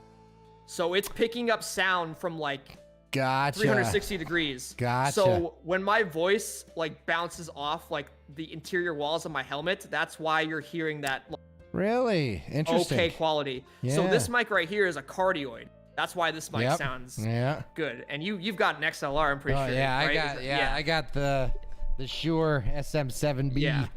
But that's also definitely a cardioid Yep. design. That's how right? you don't Yeah. hear this fan. That's right Exactly. here to my Yep. right. I got my AC blowing Absolutely, right now. You can't and hear it's it. beautiful. Yeah. But this would be tough in the mic in the helmet. You know, it'd be Oh, all like, "Hey everybody!" It'd be a little hard to get the big boy in there. So, what are some of your ideas? Like, how have you been hoping to improve I it? actually found something around this size that's cardioid. What is? How does that Amazon. plug in? Is that a RCA it's just an jack? aux cord. Okay, or an aux cord? Yeah. Yeah. Okay. So it just plugs into my phone. However, the downside to this, Oh, it's plugged is in that- like that. yeah. So basically, you have like the helmet. Here's my face right here with the helmet, and then I'm running this like Interesting. right here, like this, Okay. inside my helmet. So What and then the about- cheek pads just kind of keep it in place. Are you one of those bud guys? What are they called? The Apple Buds? The Apple Buds? No. That's illegal, I think, in a lot of states. Man, what else? Like to have earbuds? I always rode with earbuds, or not no, earbuds, like to have, but no, to have like headphones. headphones that like are like playing something, because then it's like Interesting. blocking out like outside sound. Well, you know what I same mean? as someone in a car playing music. I guess it depends on your local ordinances. I've always ridden. It probably does. I mean, Yeah. I have a Bluetooth system in the helmet, which I have attempted to use Do you for really? my audio. That's Yes. badass. Yeah. So like I had the guys at Cycle Gear do this because Still cool though. I mean, but basically, you buy like the kit. It comes with like the speakers on each side of the helmet, and then there's like the outer part of like all the for it, and then like the mic that runs up to the front, and there's all these wires and everything. You gotta like open Yeah. up your helmet and put them in there and everything. Interesting. But I tried to use that. It's like $200, and I tried to use that Yeah. to stream with, and like Twitch mobile streaming is so basic, it doesn't pick up that audio. You can't have a different audio source. Oh, dang. What a pain. I Yep. wonder if there's a way So to I'm- do it like with a third-party app on your phone. You know what I mean? I Like wish. an audio app that gives you Yeah. individual sources. And then the problem with this is that, yeah, this works for what it does, but then the problem is that I can't hear any when I plug this in, Yep. which Huh. I've discussed many times before. So basically, I guess we could add like a goal Again. for Modal Monday, is that the goal is to have a slightly better audio system, plus be able to like hear alerts while this is plugged in. Okay. I mean, do you have any theories on how to make that happen? Like, do you have I've any? tried putting in like headphones, like Yeah, just like with the regular little, old, like little- skull candy headphones with Yeah. the mic on the. And that doesn't pick up Didn't anything help? either. Yeah. So I really wonder about a lav mic, but that would be the same problem with the alerts. It would be the same problem, yeah. The And then I alerts. thought about like buying. I actually did try this. I bought like an audio jack splitter, Yep, we have one of those. Sometimes then, it like, works. and then like I plugged in the mic on one end, like the headphones on the other end, and that didn't. Nope, that doesn't yeah. work either. Yeah. Dang it. What type of phone you got? Got a Samsung. I mean, Like a Note? So, like my Note, no, I can do it's a Galaxy. Galaxy Note. So you Yeah. have a S, the S's or whatever. So Yeah, I the know that S10. my Galaxy Note in the settings has an ability to do 2 audio outs at the same time. There might be a solution here. It seems like you're getting really close to having it be about where you want though. You got the good chin mount. The big thing that you're Oh, struggling yeah, right now is it's- audio. Yeah, so these improvements were made like over the year of 2021 throughout the summer. Yeah. So, I would start with my Pepega looking blue gas tank with the chest mounted phone with terrible audio. Yeah, but you And still then did it. We still did it, and we painted the bike black. And then we eventually improved the camera angle, and then we audio, which we have now, and that that's like over the course of 6 months last year, over the summer. That's huge. So, That's yeah. huge. So if you had to say like it's 100 times better, 10 times better from when you first did yeah. Moto Monday, where do you think where you land? It's way better, 100 times Yeah. better for sure. Really? If you find that clip on my channel, the very first like Moto Monday or whatever, Yeah. the blue gas tank or something. That blue gas tank, you hate it. What a difference. I hate it. I mean, I can tell it like, fuck that blue gas tank, man. I don't hate blue. I just don't like it on my bike. Okay, just go somewhere else. No, get that blue out of here. There's no room for it in Yeah. C-Town's life. So, Exactly. how does Moto Mondays compare to your gaming days? It's a different vibe. It's, a lot of people show up for my gaming days to either see like the epic, gameplay. Smasheroonies. Smasheroonies, either on Battlefront or Dead by Daylight. We had an insane escape the other day on Dead by Daylight. All of us got out all at the same time. I was playing with a couple streamer friends. Velma was one of them. It was like her. And I was laughing so hard like Yeah. after the game because we escaped like so clutch and it was so close. I was laughing so hard that the mic wasn't picking it up because like I was, So it's holding my voice in. It's that. And all you could hear was her trying to control her laugh too. It Oh was my hilarious. gosh, that's so fun. Yeah. And some people are there for that kind of moment. There's a clip of it too. So Yeah. a lot of people are there just to clip stuff like that. And then some people are there to like just play with me because they just want to play video games with somebody. Yeah. Which Okay. is, what my Yeah. thing was with Chronic, like I just want to play video games with somebody and like embarrass him in his own chat sometimes too, Some Well, people are there everybody for starts somewhere. There's a million. Yeah. Like I came to Twitch as just an old lonely guy looking to talk to people. Right? Yeah, exactly. Yeah. So and some if- people are looking for that too on my channel. Yeah. So Yeah, and what's your? Sorry, let me. So- Go ahead. Go ahead. Yeah. So Moto Monday is not all of that, obviously, but it's you get to a lot of people, get to see my face more close up. I guess get to see me more personally. I would suppose. It's a much more intimate interaction. Yeah, and we just talk about like whatever. So basically, to keep it interesting for chat, I do pull over every now and then. Oh, I and- missed that. Okay. Yeah, so I try to keep it around like 20 minutes or so, depending on like traffic and like where I can find a good, Pull over. place to pull over. Yeah. Well, during that day when it was like 95 degrees, I milked that for like an hour at a time because I just needed to keep wind on me to keep my body cool, you know? Yeah. Because stopping was death. So yeah. how long do you typically try to make your rides last? So it used to be 2 hours maximum because that's what my phone could handle, and it, Oh, okay. obviously, because phone batteries a thing to consider. Absolutely. But, Big limitation. Yes, but a few months ago, and we just started doing it this year, I bought a charging case for my Hey phone. now. Yep. And that basically doubles the battery life, so I can go for like 4 hours easily. Yeah, because we have this diesel battery pack. It's like an emergency battery pack. I tried that, so that's one extra thing to charge and like carry around with me. Yeah. And then plus I gotta like run a cord from like my pocket all the way up to my helmet. Yeah. And it's just like, and then like I could always, I have like an external like USB plug that I hooked up to my bike from the battery. Ooh. So like to charge your phone like from the bike, you know what I mean? Yep. So you can plug. So you actually have a way to plug it into your bike? Yes, to charge it. It's But- just the cord you don't like? Yes, but well, same problem. I gotta run the cord like all the way from the thing is on the frame like all the way up. So it's it's in the way. It's in my way basically. So Interesting. Okay. The charging case is a lot easier. Yeah. Trust. So you just get off the bike, hook it up to the charging case, and while you're talking, charge the phone back up, and then it gives you Yep. more stream time. Exactly. Dang, Yep. that's a pretty good idea though. Especially if you don't want to deal with the cords. Exactly. So what's the So longest Moto Monday you've ever done? Probably like 4.5 hours. Hot damn, really? Yeah. Was and there then any after- problems with the longer show?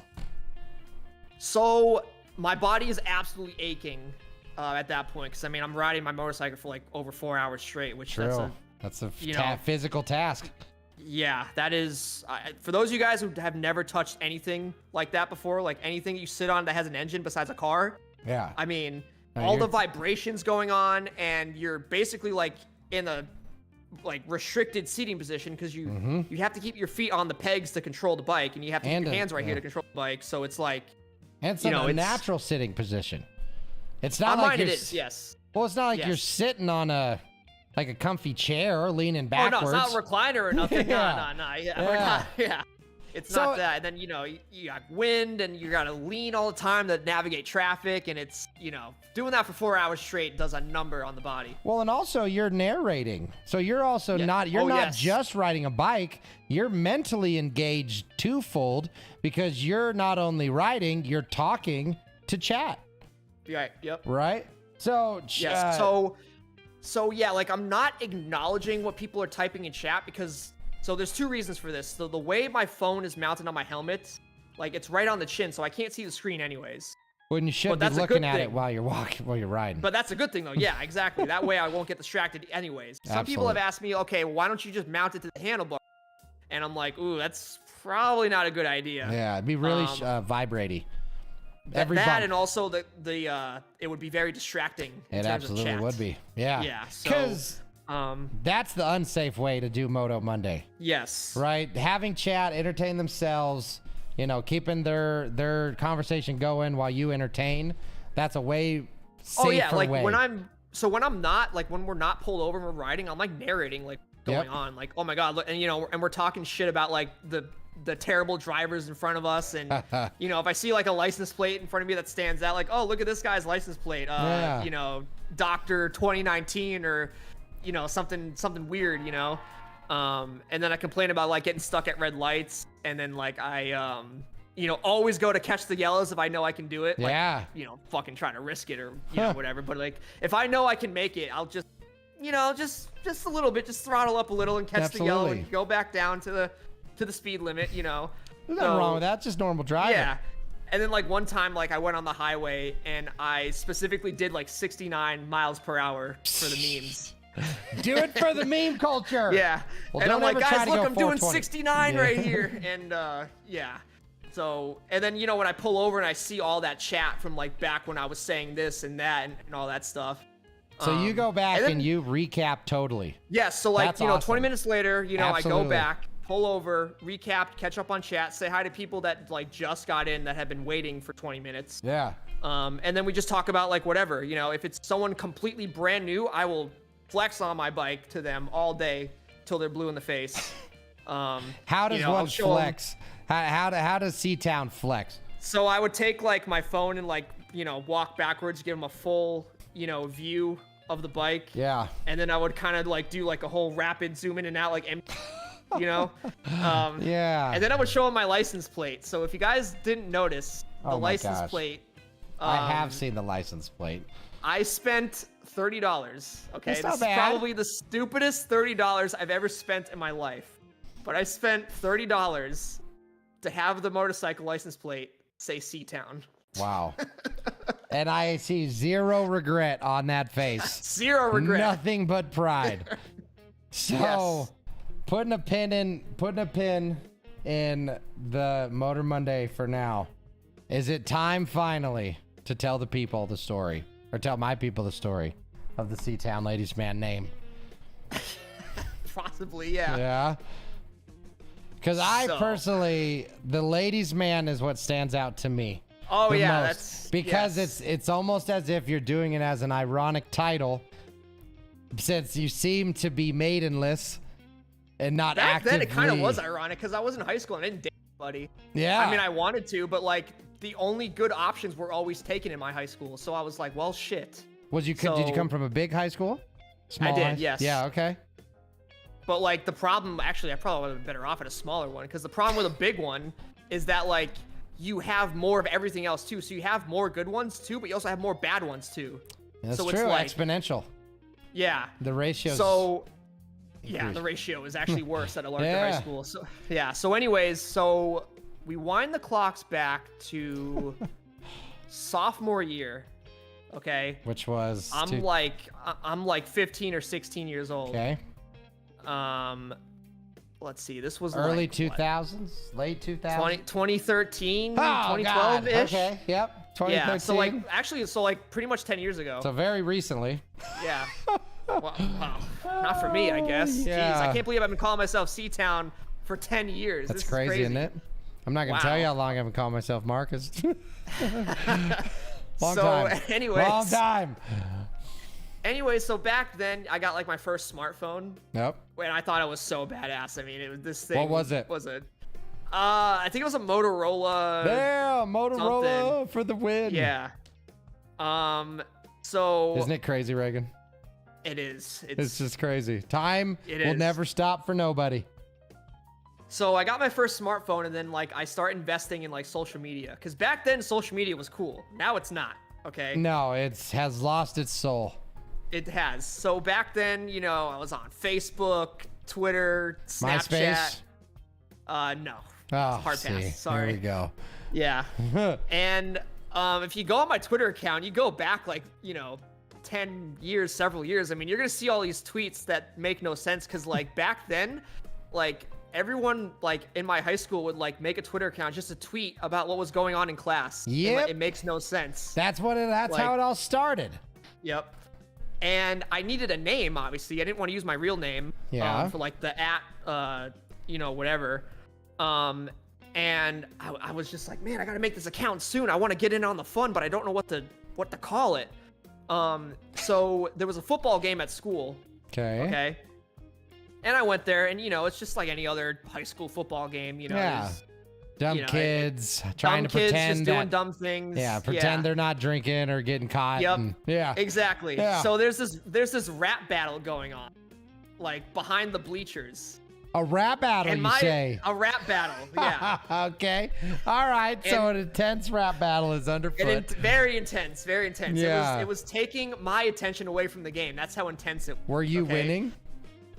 No, I did not join. I just went over there. Oh, you were an Like- observer. Okay. I I thought was an you were out observer, there yes. split, No, no, no, spitting no, no, no, no, no, no, bars, no. you know? Okay. No, My name's no, so- C-Town, doing what I so- can. Okay. So I go over there, okay, and it goes from a rap battle to like a roasting session, which was weird at first. But then like it was just everyone just trying to rank each other, I guess. Like Rank everyone was each just like other. talking shit about each other. Okay. So okay. That's, Yeah, I've been and there. it's my generation's weird, I guess. I don't Well, know. we all did it. Just yeah. the way you guys do it's weird. That's the weirdest Yes. So there's this guy in the crowd. part. So a lot who of got- O's, like oh. Yeah, is that, yeah, okay. yeah, all right. exactly. Yes. All right, a lot of like O's. you've seen that video on YouTube. I'm sure you've seen it. Like, oh, psych, that's the wrong number. And then like every, you know, goes crazy. Have you ever like seen that YouTube video? they all like kind Yeah, of fall yeah. backwards. Yeah, I have seen that. Yes. So it was kind of like that, you know. And I go up to like the whole crowd, and there's this kid there, you know, in my grade, and he's got like, you know, this huge afro going, right? And Okay. it's like his friends versus another group of friends, right? Okay, just going back and forth. Yep. Yep. And then I just jump in there and I say, you know, they were gonna do the Jackson 6, but you didn't make the cut. And then they all just lost their Oh, shit. Yeah, sit all down. of them. They all just like From I the killed the top whole row. contest right there. Yeah. Dunking on people. This is me like Woo! 16 years old, like just shitting on people, right? So you were just out of nowhere. You jump in Yes. and say that. Wow. Yes. Okay, big moment for C-Town. And they all were just laughing and everything like that. And they were just, and one of them came up to me and he was just like, yo, that's my boy C-Town right there. That's what I'm about to No call you from now ways. on. No Yes. kidding. Interesting. So, This is and my then boy I added the C-Town. ladies man part course from that you movie. From that movie Transformers, like the first one. Okay, yeah. Have you seen it before? I have. So his eBay page or whatever was like ladies man with a bunch of numbers or like Yeah, whatever. so that's where that came from. So that's where that came from. So I just Wow. combined the two. So interesting. So and yes. that was truly the birth. So the birth of C-Town was prefaced Was by the football ultimate game rap burn. section. The ultimate Yes. burn was what you're like the phoenix out of the fire of that burn. Yes. You were born. And I don't know if I have anything to do with this, but by the time we graduated, this was sophomore year when this happened, but by the time we were seniors, we graduated, that afro was gone on that guy. Just saying. So you burned. You doesn't have literally an afro burned. anymore. You burned his afro off. Is what you I did. pretty much did. Not immediately. Like, he kept it around for like another year. Well, like, the you worst know. type of burn is the one that never heals. Yeah, the slow burn, right? You yeah. know, that Yeah, slow burn. It was a legendary roast that Yeah. I don't know what like possessed me to think of that. It just Yeah, came to me. man. Good grad. I love that. That's a great Yeah. origin story. Yeah. So you And just I made a lot made of a friends Twitter through that, account. too. So is it all? So it's your gamer tag, I assume now. Oh, it's everything. Yeah. So Was it back then it was my Twitter, my Snapchat, my PlayStation. Yeah. All of and it. now my Twitch and YouTube. So I do try to use like C-Town by itself when I can. Yep. And instead that's of the another whole good thing. thing about like the ladies man portion is that like if C-Town's taken, I'll just add the ladies man to it. Oh, 'cause good that's point. not going to be taken, obviously. So, and I don't want to just cop out and add like a bunch of numbers. No, whatever, like 2022, so. it'd be bullshit, man. Yeah, I know, right? Who does that? Freaking old nerds. That's who. So, is there a push to eventually, inevitably drop the ladies' man completely and be definitely. C-Town? Like definitely. Like if let's say for example I make Twitch partner, you have like username like priority. Really? Yes, like because Interesting. Chronic, for example, when he made prefixes, and I still do this to him to troll him. But you know how like when you do a TTS, but you use emotes on the TTS on Twitch, Yeah. it'll like just spell out like the It will. TTS. Yeah. So his used to be Direct 58 before he made partner. So every time you spam his emotes on like TTS, it would be Direct 58, Direct 58, Direct 58. Wow. Yeah. And then when he Yes. made partner, he changed his name to Director Chronic. Well, it was still Director Chronic, but back then, like, It was Director Chronic 58.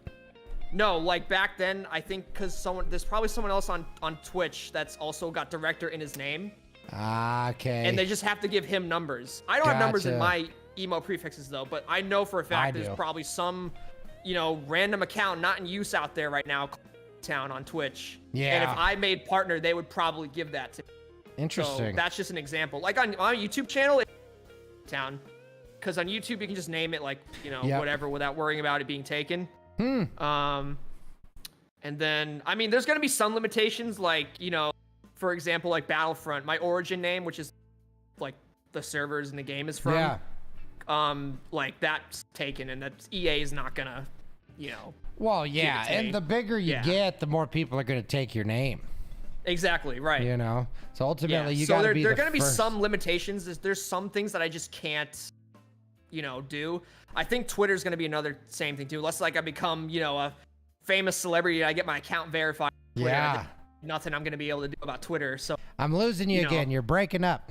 oh, am I breaking up again? Yeah. Hold on, let me just I really mean, you scooch shouldn't in have here. to lick it, but Yeah. I You just- like jazz? Yeah, I do. I do like jazz. Actually, I like the B movie a whole bunch. Apparently, I'm Marcus 62. Who would have thought? There's 61 Yeah. other Marcuses. Bunch of assholes, I say. Oh no, I got this guy that's C-Town's biggest fan now and one of my followers. Real? So people are making. I'm sure that's an alt, but I mean, but how cool is it though to see that? it is. You know? It's so cool. Yes. There's a billion different streamers that people could watch, and there's something truly genuine about generating a fan on Twitch. Yes. And I can't put my finger on it, but when you know, like when you know that somebody is there for a while, is going to be there in a genuine capacity, like it's just sticks with you. And you're one of those yeah. people too. Like when you first showed up, you're just there. It's like, hey, I'm C-Town. Okay, bye. And then it's like, hey, well, bye, C-Town. Nice to see you. But that's all I needed. I just needed that little bit of lurk. And Yep. then you're still just a constant in the mind. And the ironic part is, so in real estate, we call that being top of mind. It's actually it's a really common okay. sales technique is what you do naturally as a personality. Is being top of mind means that you essentially constantly be the person that you want people to think of if they need something. So in real estate, it's sales. So basically, when I was in real estate long term, everything that I did was more or less real estate related. It was never a big deal. It's like, hey, who wants me to sell their house? I would just say like, oh yeah, when I was showing properties today, during real estate, it was kind of a pain in the ass. But what happens is you continually talk about that, what you do. Eventually, people always think of you when they think of real estate. So they see a Redfin commercial. I wonder how Mark's doing. And the reason they thought that is because on Facebook, I posted a whole thing about, hey, check out this house and how I'm a real estate. Isn't this awesome? So it's gotcha, different than yeah. advertising. Advertising is advertising your services. Yeah. Being I can top kind of of see that right now mind, myself. Yeah. Yeah, is you come in, You give a very memorable instance most of the time. Long neck, ice cold, right? You have a small effort-induced thing that makes you always be top of mind. So when you come in, it's like you were never gone. That's what being top of mind is. So I say that, and then you go to the bar or grab a six-pack or whatever, like, oh. Yep. Huh. I want to see Town's doing. Was thinking about and then that. all of a sudden, I'm like, oh. Yeah. I'm going to see if he's live. And there you sure as shit are. And now all of a sudden I'm like, hey, C-Town, guess what song I just heard? It's that's top of mind.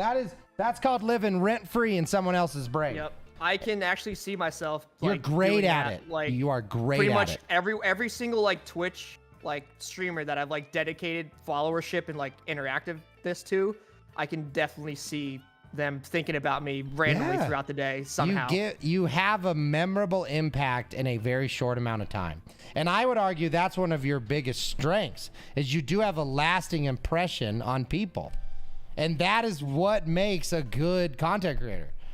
We think about you when we're not watching your shit. You know how frustrating that is as a fan?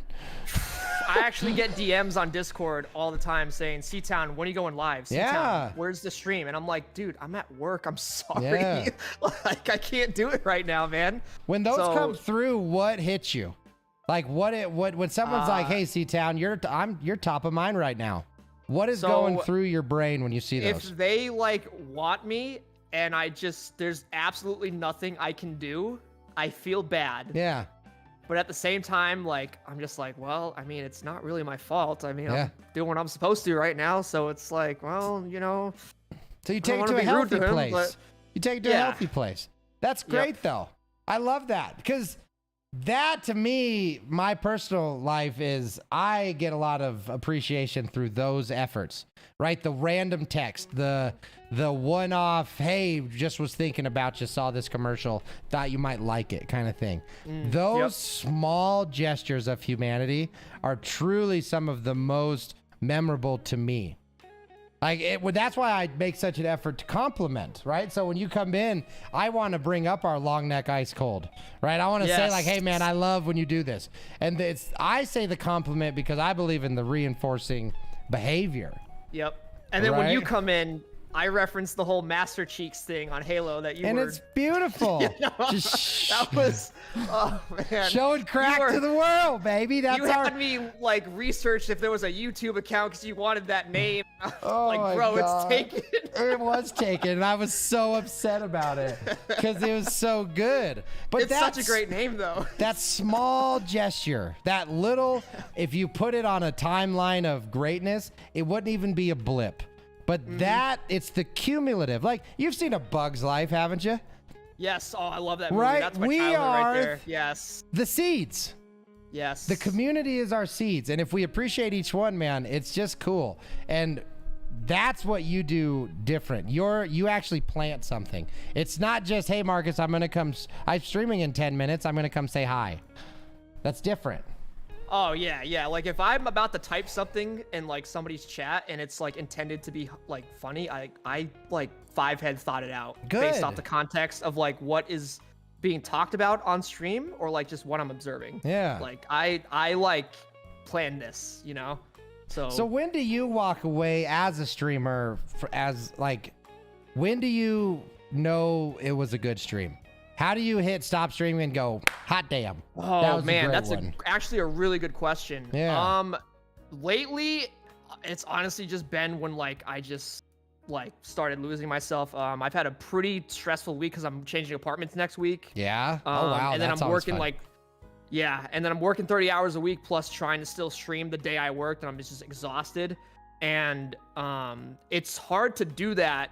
And I mean, this is nothing because we're just talking right now, but like when I'm like trying to zone in on games, read chat, react to alerts, do whatever the channel point redeems tell me to do, and I'm just like exhausted from work, it's, you know, it's just been pretty stressful for me lately. So lately I've just pretty much been going like once I got annoyed and I was just like, you know what, I just had enough. I need to just stop now. But before, like the past couple weeks before, I would try to keep the ending time at least consistent. Yeah. I know I never had like a set schedule up until now, but like the ending time I would try to do midnight if we're streaming later. Okay.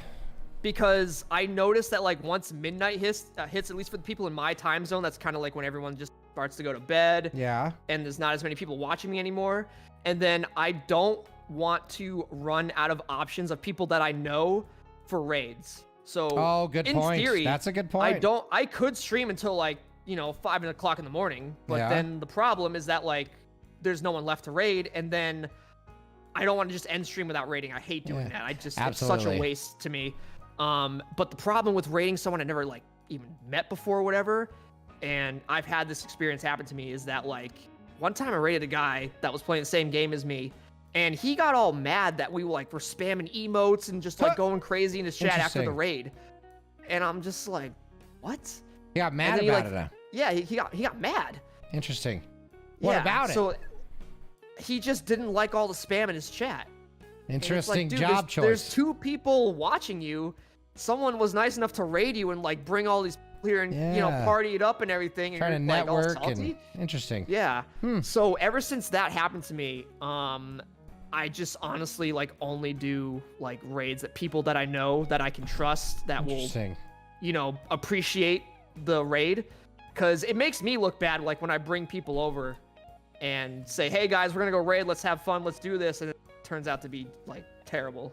So do you, obviously we all raid based off of who's live, but it sounds like you kind of go in with a somewhat of a plan. I know who's gonna be on during this time.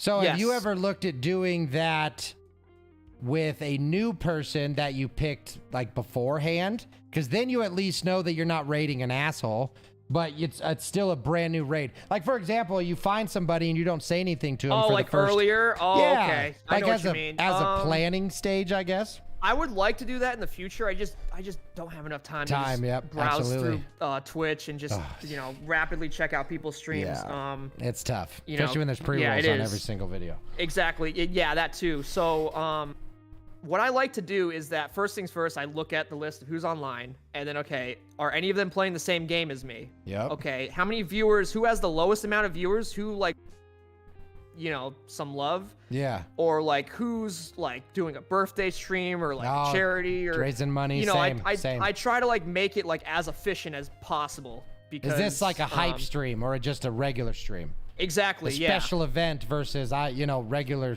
And regular isn't bad, but a lot of times supporting a special event is it's nice. It's good to do. And then like sometimes like someone's streaming and they're like they're hosting like games or something. Like Rocketooey is someone I commonly raid a lot on Tuesdays because she hosts DVD Kill Your Friends. She sets up a private lobby and we all take turns like fucking with each other. Yeah. So like I would end my stream before or like right after she starts and go out and raid her and then just like get on her Discord call on her stream and just be there because I'm gonna be there anyways, you know what I mean? So I would do stuff like that too. So it depends on the day. I mean, everyone's schedule changes all the time and some people take the day off and like whatever, but like I try to make it like maximized efficiency on like where is the absolute best place to go based on all those factors. So do you think it's more important to have a good start or a good end to a stream? Good end, definitely. Really? I mean, you could start good and like have 2 people be there, or you could end and have like 20 people be there, and what would you rather have? Awesome. Because that's what I noticed what happens with my channel. Like I would start and there's probably like a few people there, but then like by the time I'm ending, there's way more people have shown up. Interesting. I wonder if you had to guess, like what about your show do you feel is what makes the ending peak? Because that's typically the opposite, right? Like a lot of times after a longer amount of time streaming, the numbers will go down rather than start to go up. So do you think that by stopping it at a specific time every time, you're almost giving that FOMO a little? Because it's like, if I'm not on before this time, he's gone. So like, oh shit, it's 11:30. I better go get some C-Town in my life. Yep. Yeah. So you think that's a factor? I think that has something to do with it, yeah. Because like I said, I usually, if we're streaming late, if it's like past dark and we're still going, like I try to end around midnight. Yeah. Just so for one, I don't mess up my sleep pattern, but two, I just don't want to like, stream until like 2 o'clock in the morning and there's like 2 people watching me because everyone else went to bed. That's like kind of a waste, you know? Yeah. And then there's no one left to raid, and it's like, wow, what am I still doing here, you know? Do you have your numbers on when you stream? Like my your viewer count? Wait, I mean, are you channel or mine? What? No, like I'm not when live you're right now. No, in general. Like when you stream, do you have yes. your viewer count on? Yes. And Yes. does that why? I'm sure you've heard turn it off, turn it on. Is there something that makes you turn it on? I've heard the controversy. I think turning it off is Controversy, good wow. if you're. Yeah, it's a debate. Chronic says to turn it off, but I've noticed that only really helps you if you're like super small. You got like, you know, you barely made affiliate, or you're not even. It's like know? your phone and your TV kind of deal. Which again, you got to start somewhere. Everybody started Yes. somewhere. Yeah, But I used to read chat off my phone. I did not have a second monitor. Always. Same. Yep. So like once you get into like that, okay, I'm an affiliate and I know what I'm doing, and I'm trying to grow the channel like consistently and everything. Like, you know, the viewer count on or off is not gonna make a difference. Did my joke or did this segment or did this thing that I just did make people tune out? Yeah, exactly. Like you can tell like what just happened in the last 20 minutes. The viewer count go up or down. Like if you look to your, to your monitor. It's true. So, and I just like to know like how many people are like, watching me right Chilling. now. Like I like to look at the viewers in chat, like see who's here, like if they're not talking, I just want to know who's lurking or whatever, Does it affect your motivation? Like no, definitely not. Really? No. So if you're chilling, you got 3 hours left because you want to stop at midnight. That bitch is sitting at 1, 2. You just press forward. Doesn't even affect you. Exactly. That's huge, man. That's huge. Because I'm sure people are gonna go back in the VOD and look to see what they missed sometimes, And I don't want them to like look at me being all half-assed because no one was there at the time. Want to become famous? Not really. Oh, I want to be famous. Pick me. Yeah. What the hell do you think I'm doing here? We're putting the whole show together to try to be famous. If you get famous first, then I'll buy your shit. How about that? There we go. All right, that's the deal. As soon as I see Ivan Orola on Madison Square Garden billboard when me and C-Town are doing our concert, then we'll talk. Yeah. I got it. That's because it's restream. I'm assuming on Twitch she's been banned. Oh, does it come through YouTube as well? So only when I have the restream app on. So I don't have it on right now, but eventually.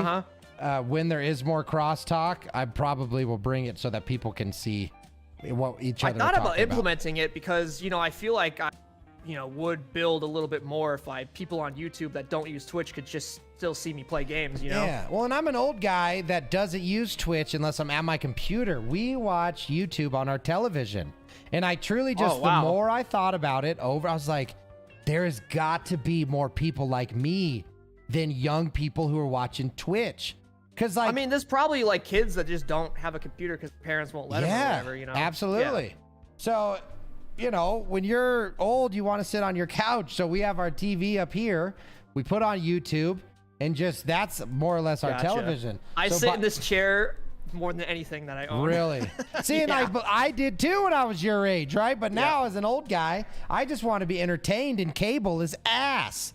I got nothing but no love for cable. But YouTube, baby, I could watch YouTube all day. Between news, gaming, like education, it's got a little bit of everything. So YouTube, love me more. Sorry, I definitely kind of got sidetracked a little. Yeah, well, we've been sidetracked all day. It's okay. Well, that's the idea. So we're into the 3-hour mark, about 2 hours for us, I believe. And essentially, I love doing this with you. You have a great mind to you, sir. I hope you understand that. Ultimately, experience you're going to be such a big deal. I can't wait to watch you continue to grow because it's awesome. The last thing we were talking about was viewer count. And ultimately, I kind of want to end it up with this last train of thought that we run down. Okay. Now, there's the cliched, what's the secret? I think that's personally stupid. I don't think there's secrets to being successful. You can do the same practices from sales to content creation to construction, you name it. If you're selling yourself, there's universal, very well-known principles to success. Okay, so I'm not going to ask you what your secret is, but I am going to ask you, and I hope you have an answer for this. What do you believe is going to be the ticket to you being a successful, by your definition, successful streamer? What do you feel your power is, your strength, your personality type, whatever it may be, that is going to rocket you to the top? What makes you different? Probably just, I mean, the fact that I'm just willing to grind. I mean, it took me like 2 months to get affiliate. So your work ethic. Yeah, work ethic. Cause I know some people that like I'm really good friends with on Twitch that got it in 2 seconds because somebody like, you know, Chronic or you know, Serpent or whatever raided them, and you know, they had so many people on the raid, they got all those. Wow. So it's like, See, it took me months. It took me a lot of months to get affiliate. I was basically like trying to rush through homework so I would have enough time each week so I could stream to build up the channel. Like when I first started out 2 years ago. And that took me about 2 months to get A, the followers, and B, like the average viewer, whatever you want to call it, that you needed. So yeah, definitely like my effort, I think, is like. So you know, how does that? I guess I want to dig a little deeper because I'm truly curious what you believe is unique. And I appreciate the work ethic. I get it. But work ethic is an act to accomplish the job. What about, because there's a lot of hardworking people out there. Have you ever thought, what about my show, my stream, like Motor Monday, for example? Like, have you ever thought, this is what makes me different, and therefore, that's definitely what makes me different. Yeah, the work ethic. Definitely, that's definitely. But yeah, I guess we'll throw away the work ethic in a second, because yeah, the Moto Monday, that's definitely what makes me different. I mean, I've gone, you know, I used to, you know, like I said earlier, read chat off my phone, use my webcam camera on my laptop. Yeah, nice looking camera that I have now, to stream. I mean, yeah, anyone can make those kind of improvements, but like the fact that I found a way to get a really nice POV view from my phone, have decent audio that we're still working on some potential, you know, improvements for, and still somewhat keep it interesting for multiple hours like each week. I mean, that's like, huge, man. It's huge, and there's no one, I don't think, to my knowledge, there is nobody on Twitch doing that. I've never come across a bike streamer. Yeah. I mean, and there's people in the IRL category, and I want to raid somebody like in that category, you know, eventually consistently. I just don't know anyone else that's like, you know, doing the IRL category besides me, like consistently. So is there anything that's stopping you? Because obviously I'm not saying don't do Battlefield, but is there something getting in the way, obviously time, that's truly allowing you to do the Motor Mondays in a way? Okay, no, better question. Is there anything about the Motor Mondays, we talked about audio, but anything else about Motor Mondays that you're working towards to make like truly better? Like, what are the goals for Motor Mondays? Yes. So I don't know if it's possible, but I just want to be able to hear alerts, but also have a good mic plugged into my phone at the same time. Okay. So it's huge it's at least deal. a little more interactive while we're riding and not pulled over. Because I can see the argument, because I've talked to this many people before. I can see the argument where it kind of sucks if I've been riding around for like 20 minutes straight and you're just sitting there waiting for me to notice you, because you literally got there as I put my helmet on, and now I can't see the chat anymore. So it's like, and if you want to get my attention with bits, okay, great, but the problem is I can't hear the bits alert because the mic's plugged in right now. So it's like, well, I imagine that's a big part of where the community comes in, right? That's where they explain to the new person, like, hey, pup, this is what happens. He just put his helmet on. So do you feel you get a lot of that support on those Moto Mondays? Oh, yeah, definitely. Like explaining like, it to the people? Yes. Especially if there's like, you know, regulars, VIPs, mods, whatever in chat, definitely. I've seen them say, hey, he can't see your message right now. Just wait a few more minutes. Yeah. He's going to see you soon. Or like, hey, don't worry about distracting him. He can't see his phone the way it's mounted. So, you know, we can talk about whatever right now. That's got to feel good. So yeah, a huge shout out to my community for every single Monday, keeping that information available. Because yeah, I think a lot of people have probably tuned in and were there for like 5 minutes and we're just like, okay, well, this guy doesn't read his chat, I'm leaving, so, you know. Yeah, but also, like, if people are that ignorant to the fact that you're riding a motorcycle and you can't read your chat during, Yeah, I mean, do you that's want those also people in the true, community? yes. That's also true. Like, you're getting all salty because I'm actively operating a motorcycle and you want me to stop what I'm doing and read your message. Yes, what that's true also quality is that person Yeah. bringing to the conversation? I would argue Yes. very little. But yeah, I think, so it's going to be a really hard thing to do because I have no idea, like, what I'm going to do about it. But that's that kind of goal for Moto Monday, just to make it more interactive between streamer and viewer is what I'm going for. Man, so obviously I'm just throwing it out there because it's really cool. Have you seen those heads-up display helmets? Yes, I have. Like Iron Man, yes. No. I In have. real life, there's an actual company that Yeah, I know. makes It's it. like, Okay, it's yeah, just but like we'd have an Iron Man. Yeah. So if Yep. you ever got extra money laying around, I mean, but again, it's the same argument. It's not very safe to be reading chat. Yeah.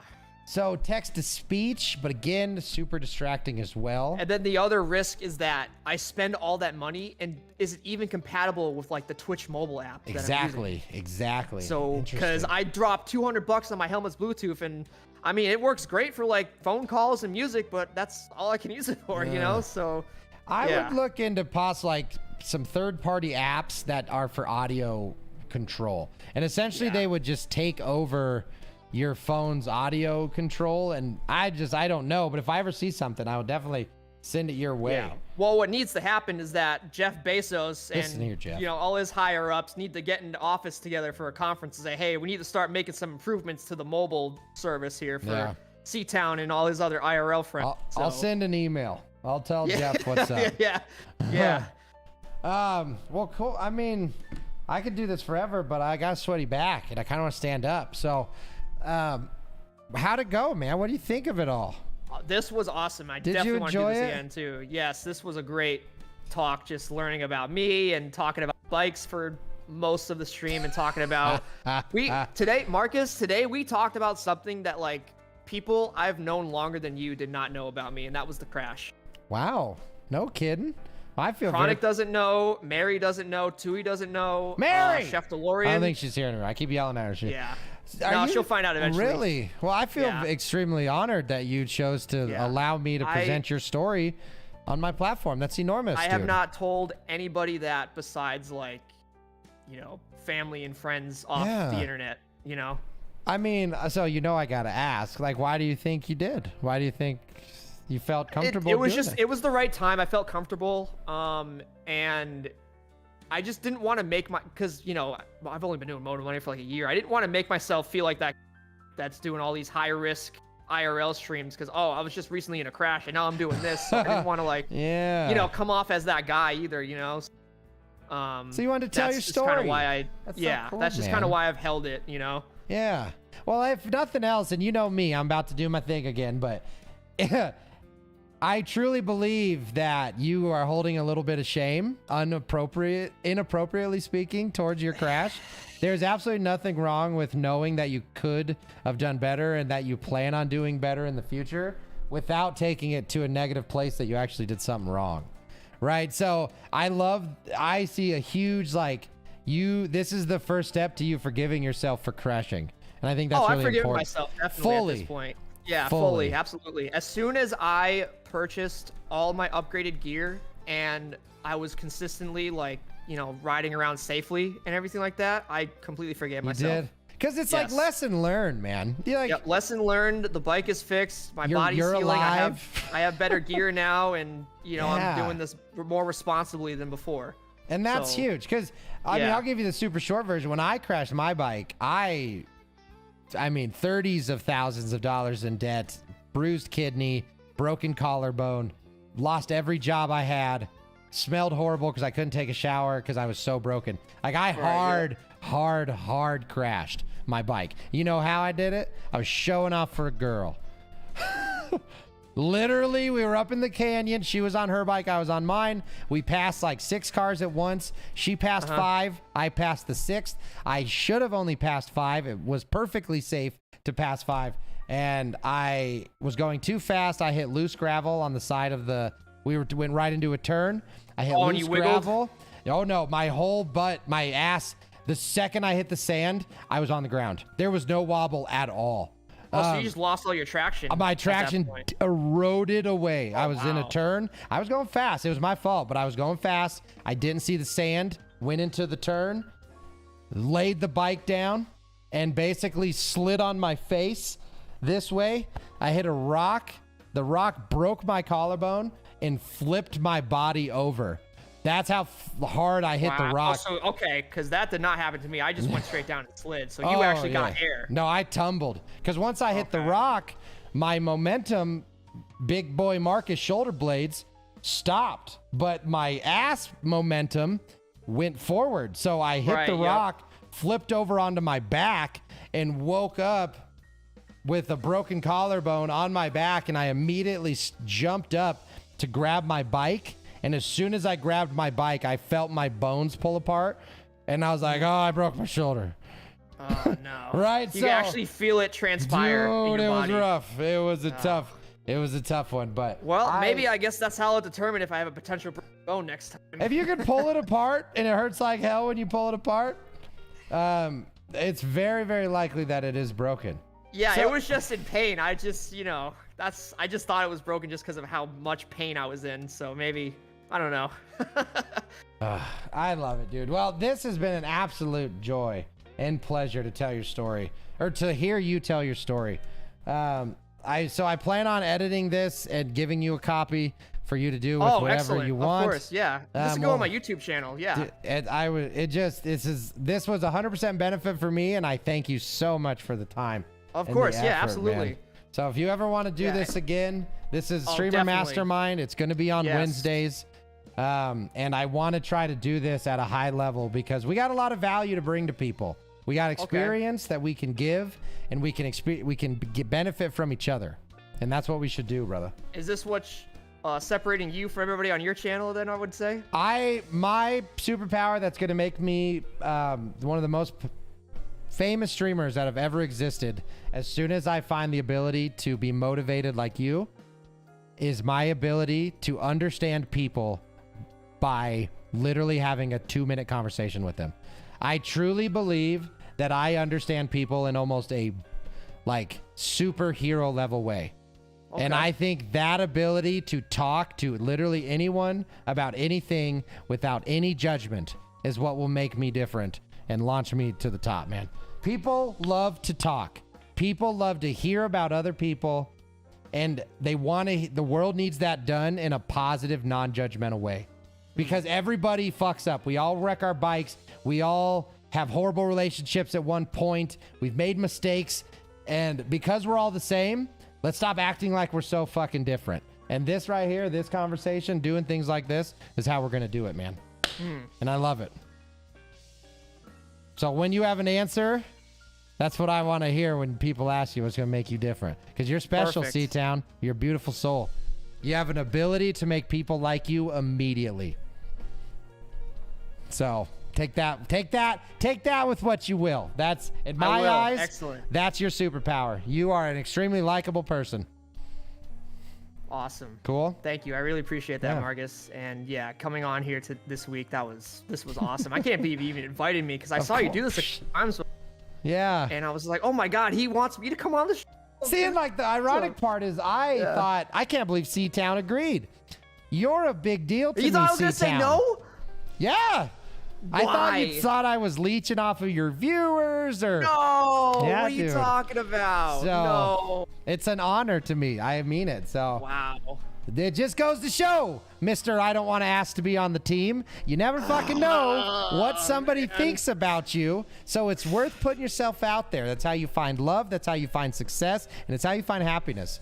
No, not one of those three things can be planned perfectly. And therefore, you always have to be ready for some unknown, uncomfortable bullshit if you want to accomplish any of them.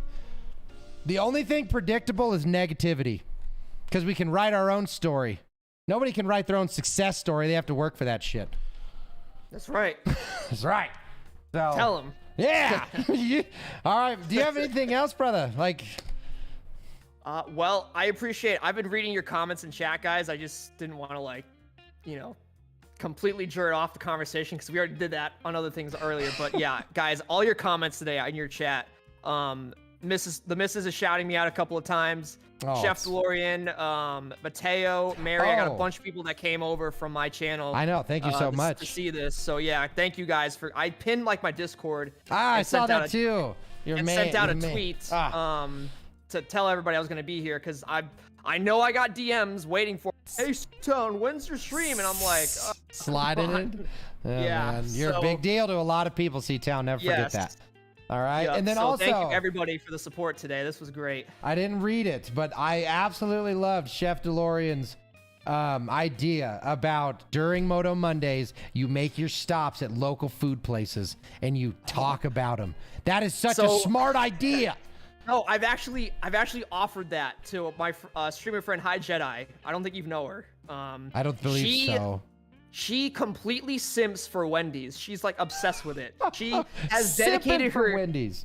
She has dedicated sound alerts and emotes to this fast food chain. Wow, Okay. love. I don't know what it comes from. I don't know what her infatuation is with it or whatever. But I told her, Okay. offers on the table. It's still on the table. If she ever comes to Moto Monday, I will go to Wendy's live on camera. I will order whatever she wants me to order. Yeah. And I will eat it on stream, on cam, in front of everybody. That's I will do amazing. it.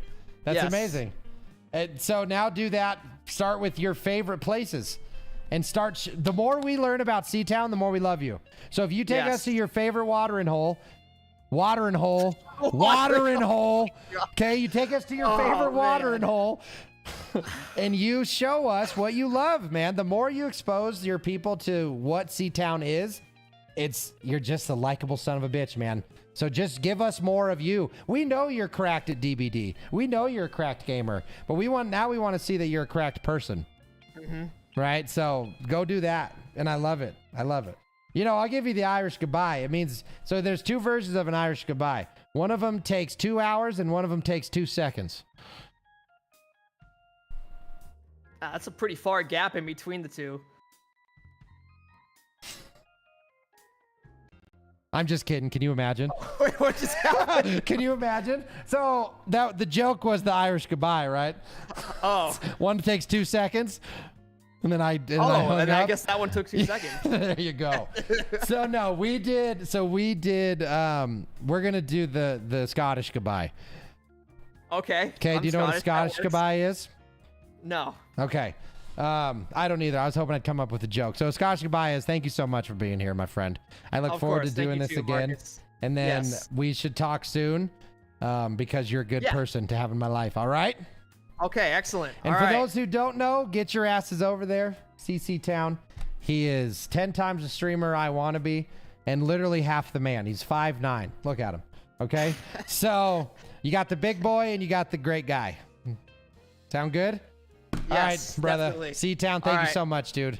Let's We'll talk see you, soon. dude. Peace. All right. Peace. Now, come on. That Irish goodbye was pretty funny.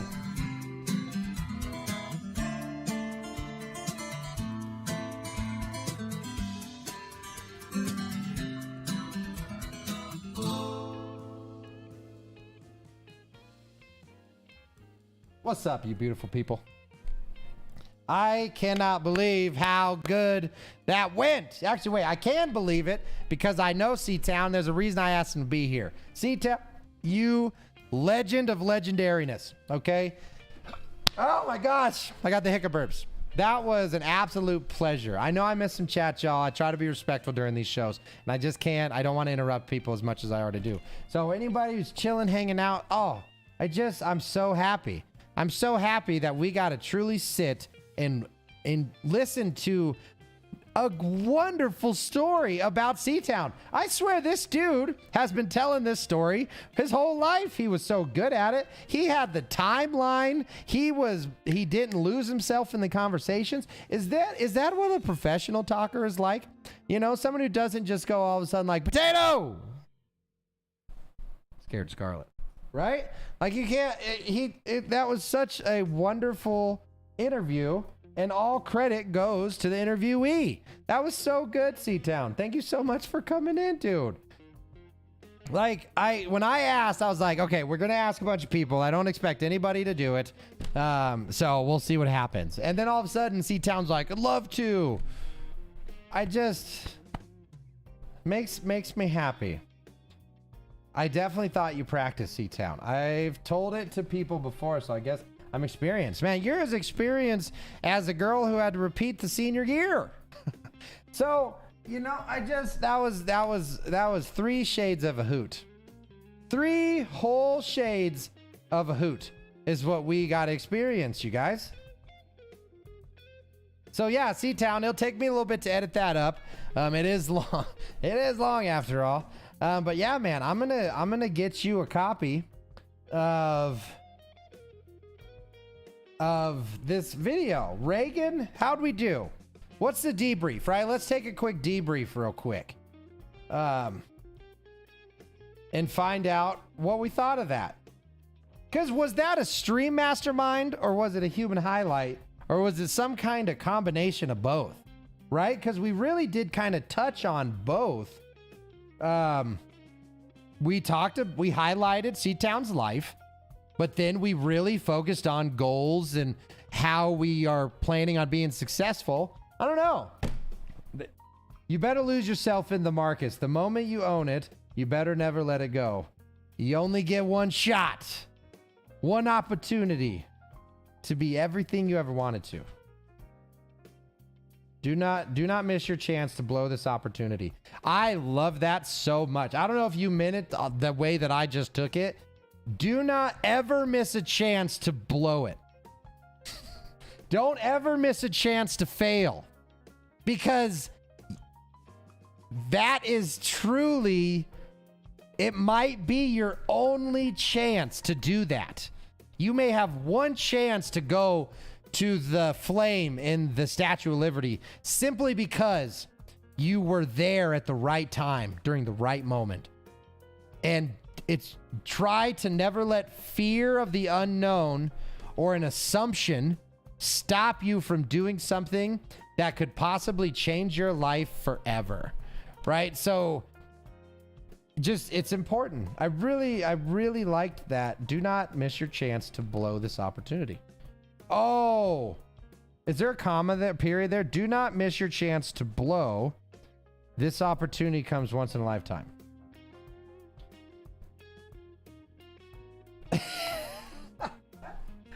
But it's true though. Too many people are scared of failure, and that breaks my heart. There is nothing wrong with failing.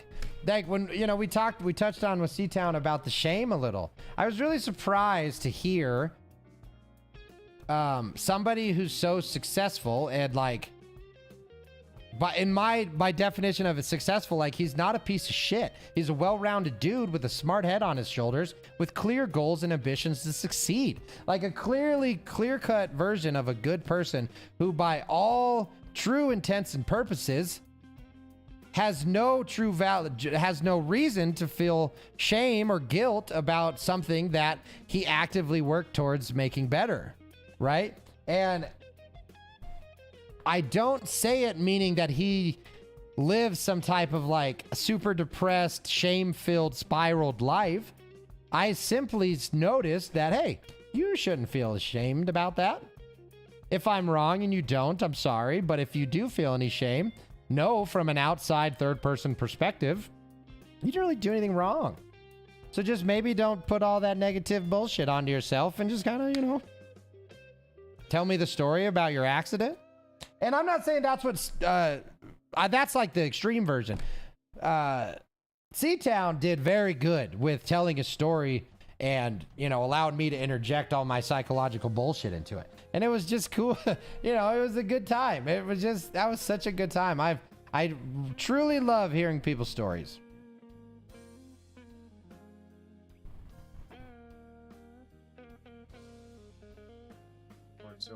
That's funny.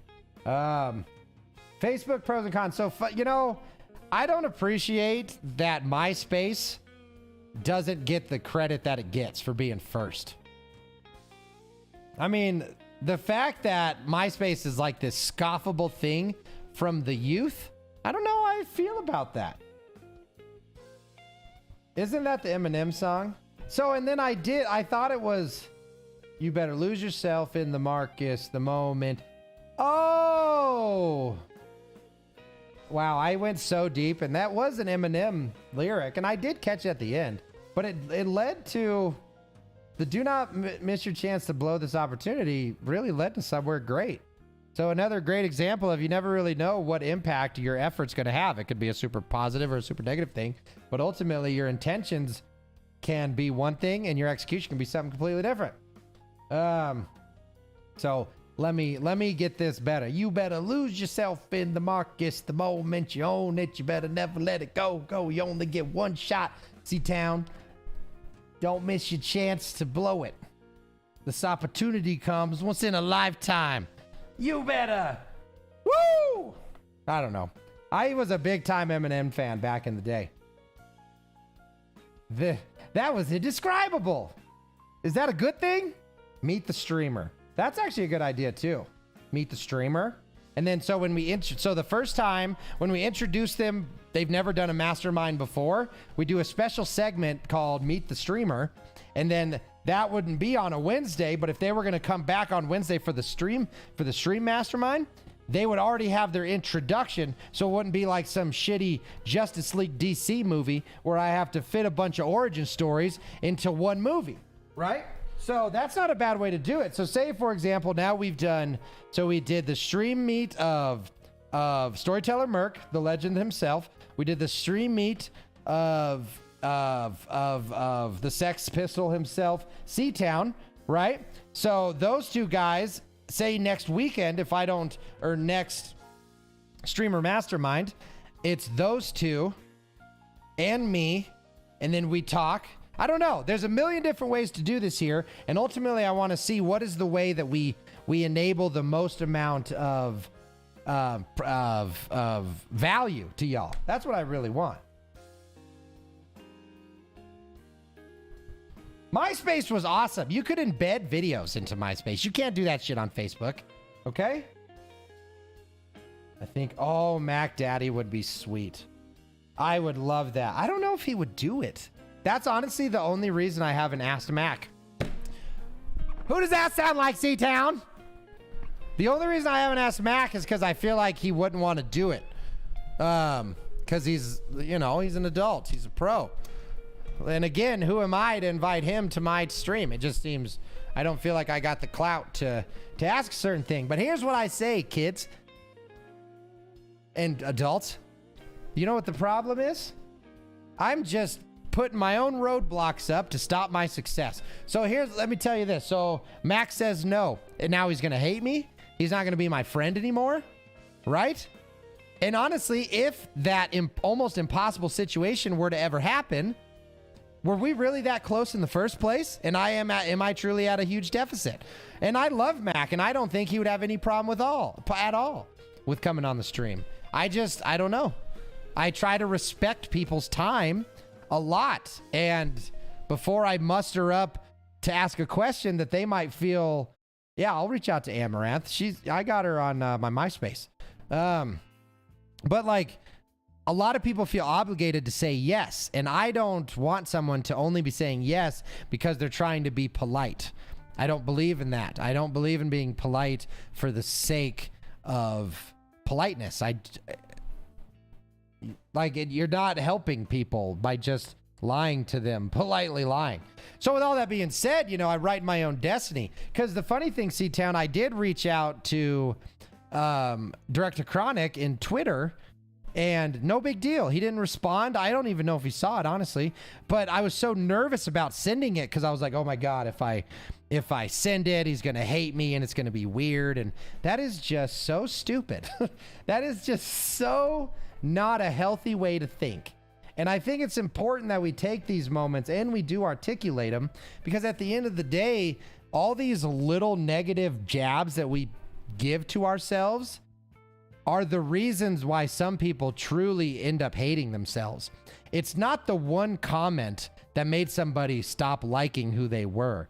It was the constant self-beratement that we put onto ourselves constantly about how we could do better, should be better, XYZ, and it ultimately just ends up being this horrible thing.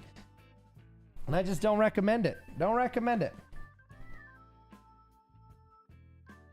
Fuck it. Ask Pokimane. Honestly, like, shoot your shot. There's no reason not to. Unless you're going, and if they say no, you're like, go fuck yourself, Pokimane. Like, that's the wrong way to do it. None of these people owe me any time at all to do this interview. Not a single one. And that is why I always try to make a big deal about how much I appreciate when people use their time for me. You know, because it's important. Like, time is a very valuable resource, my friends.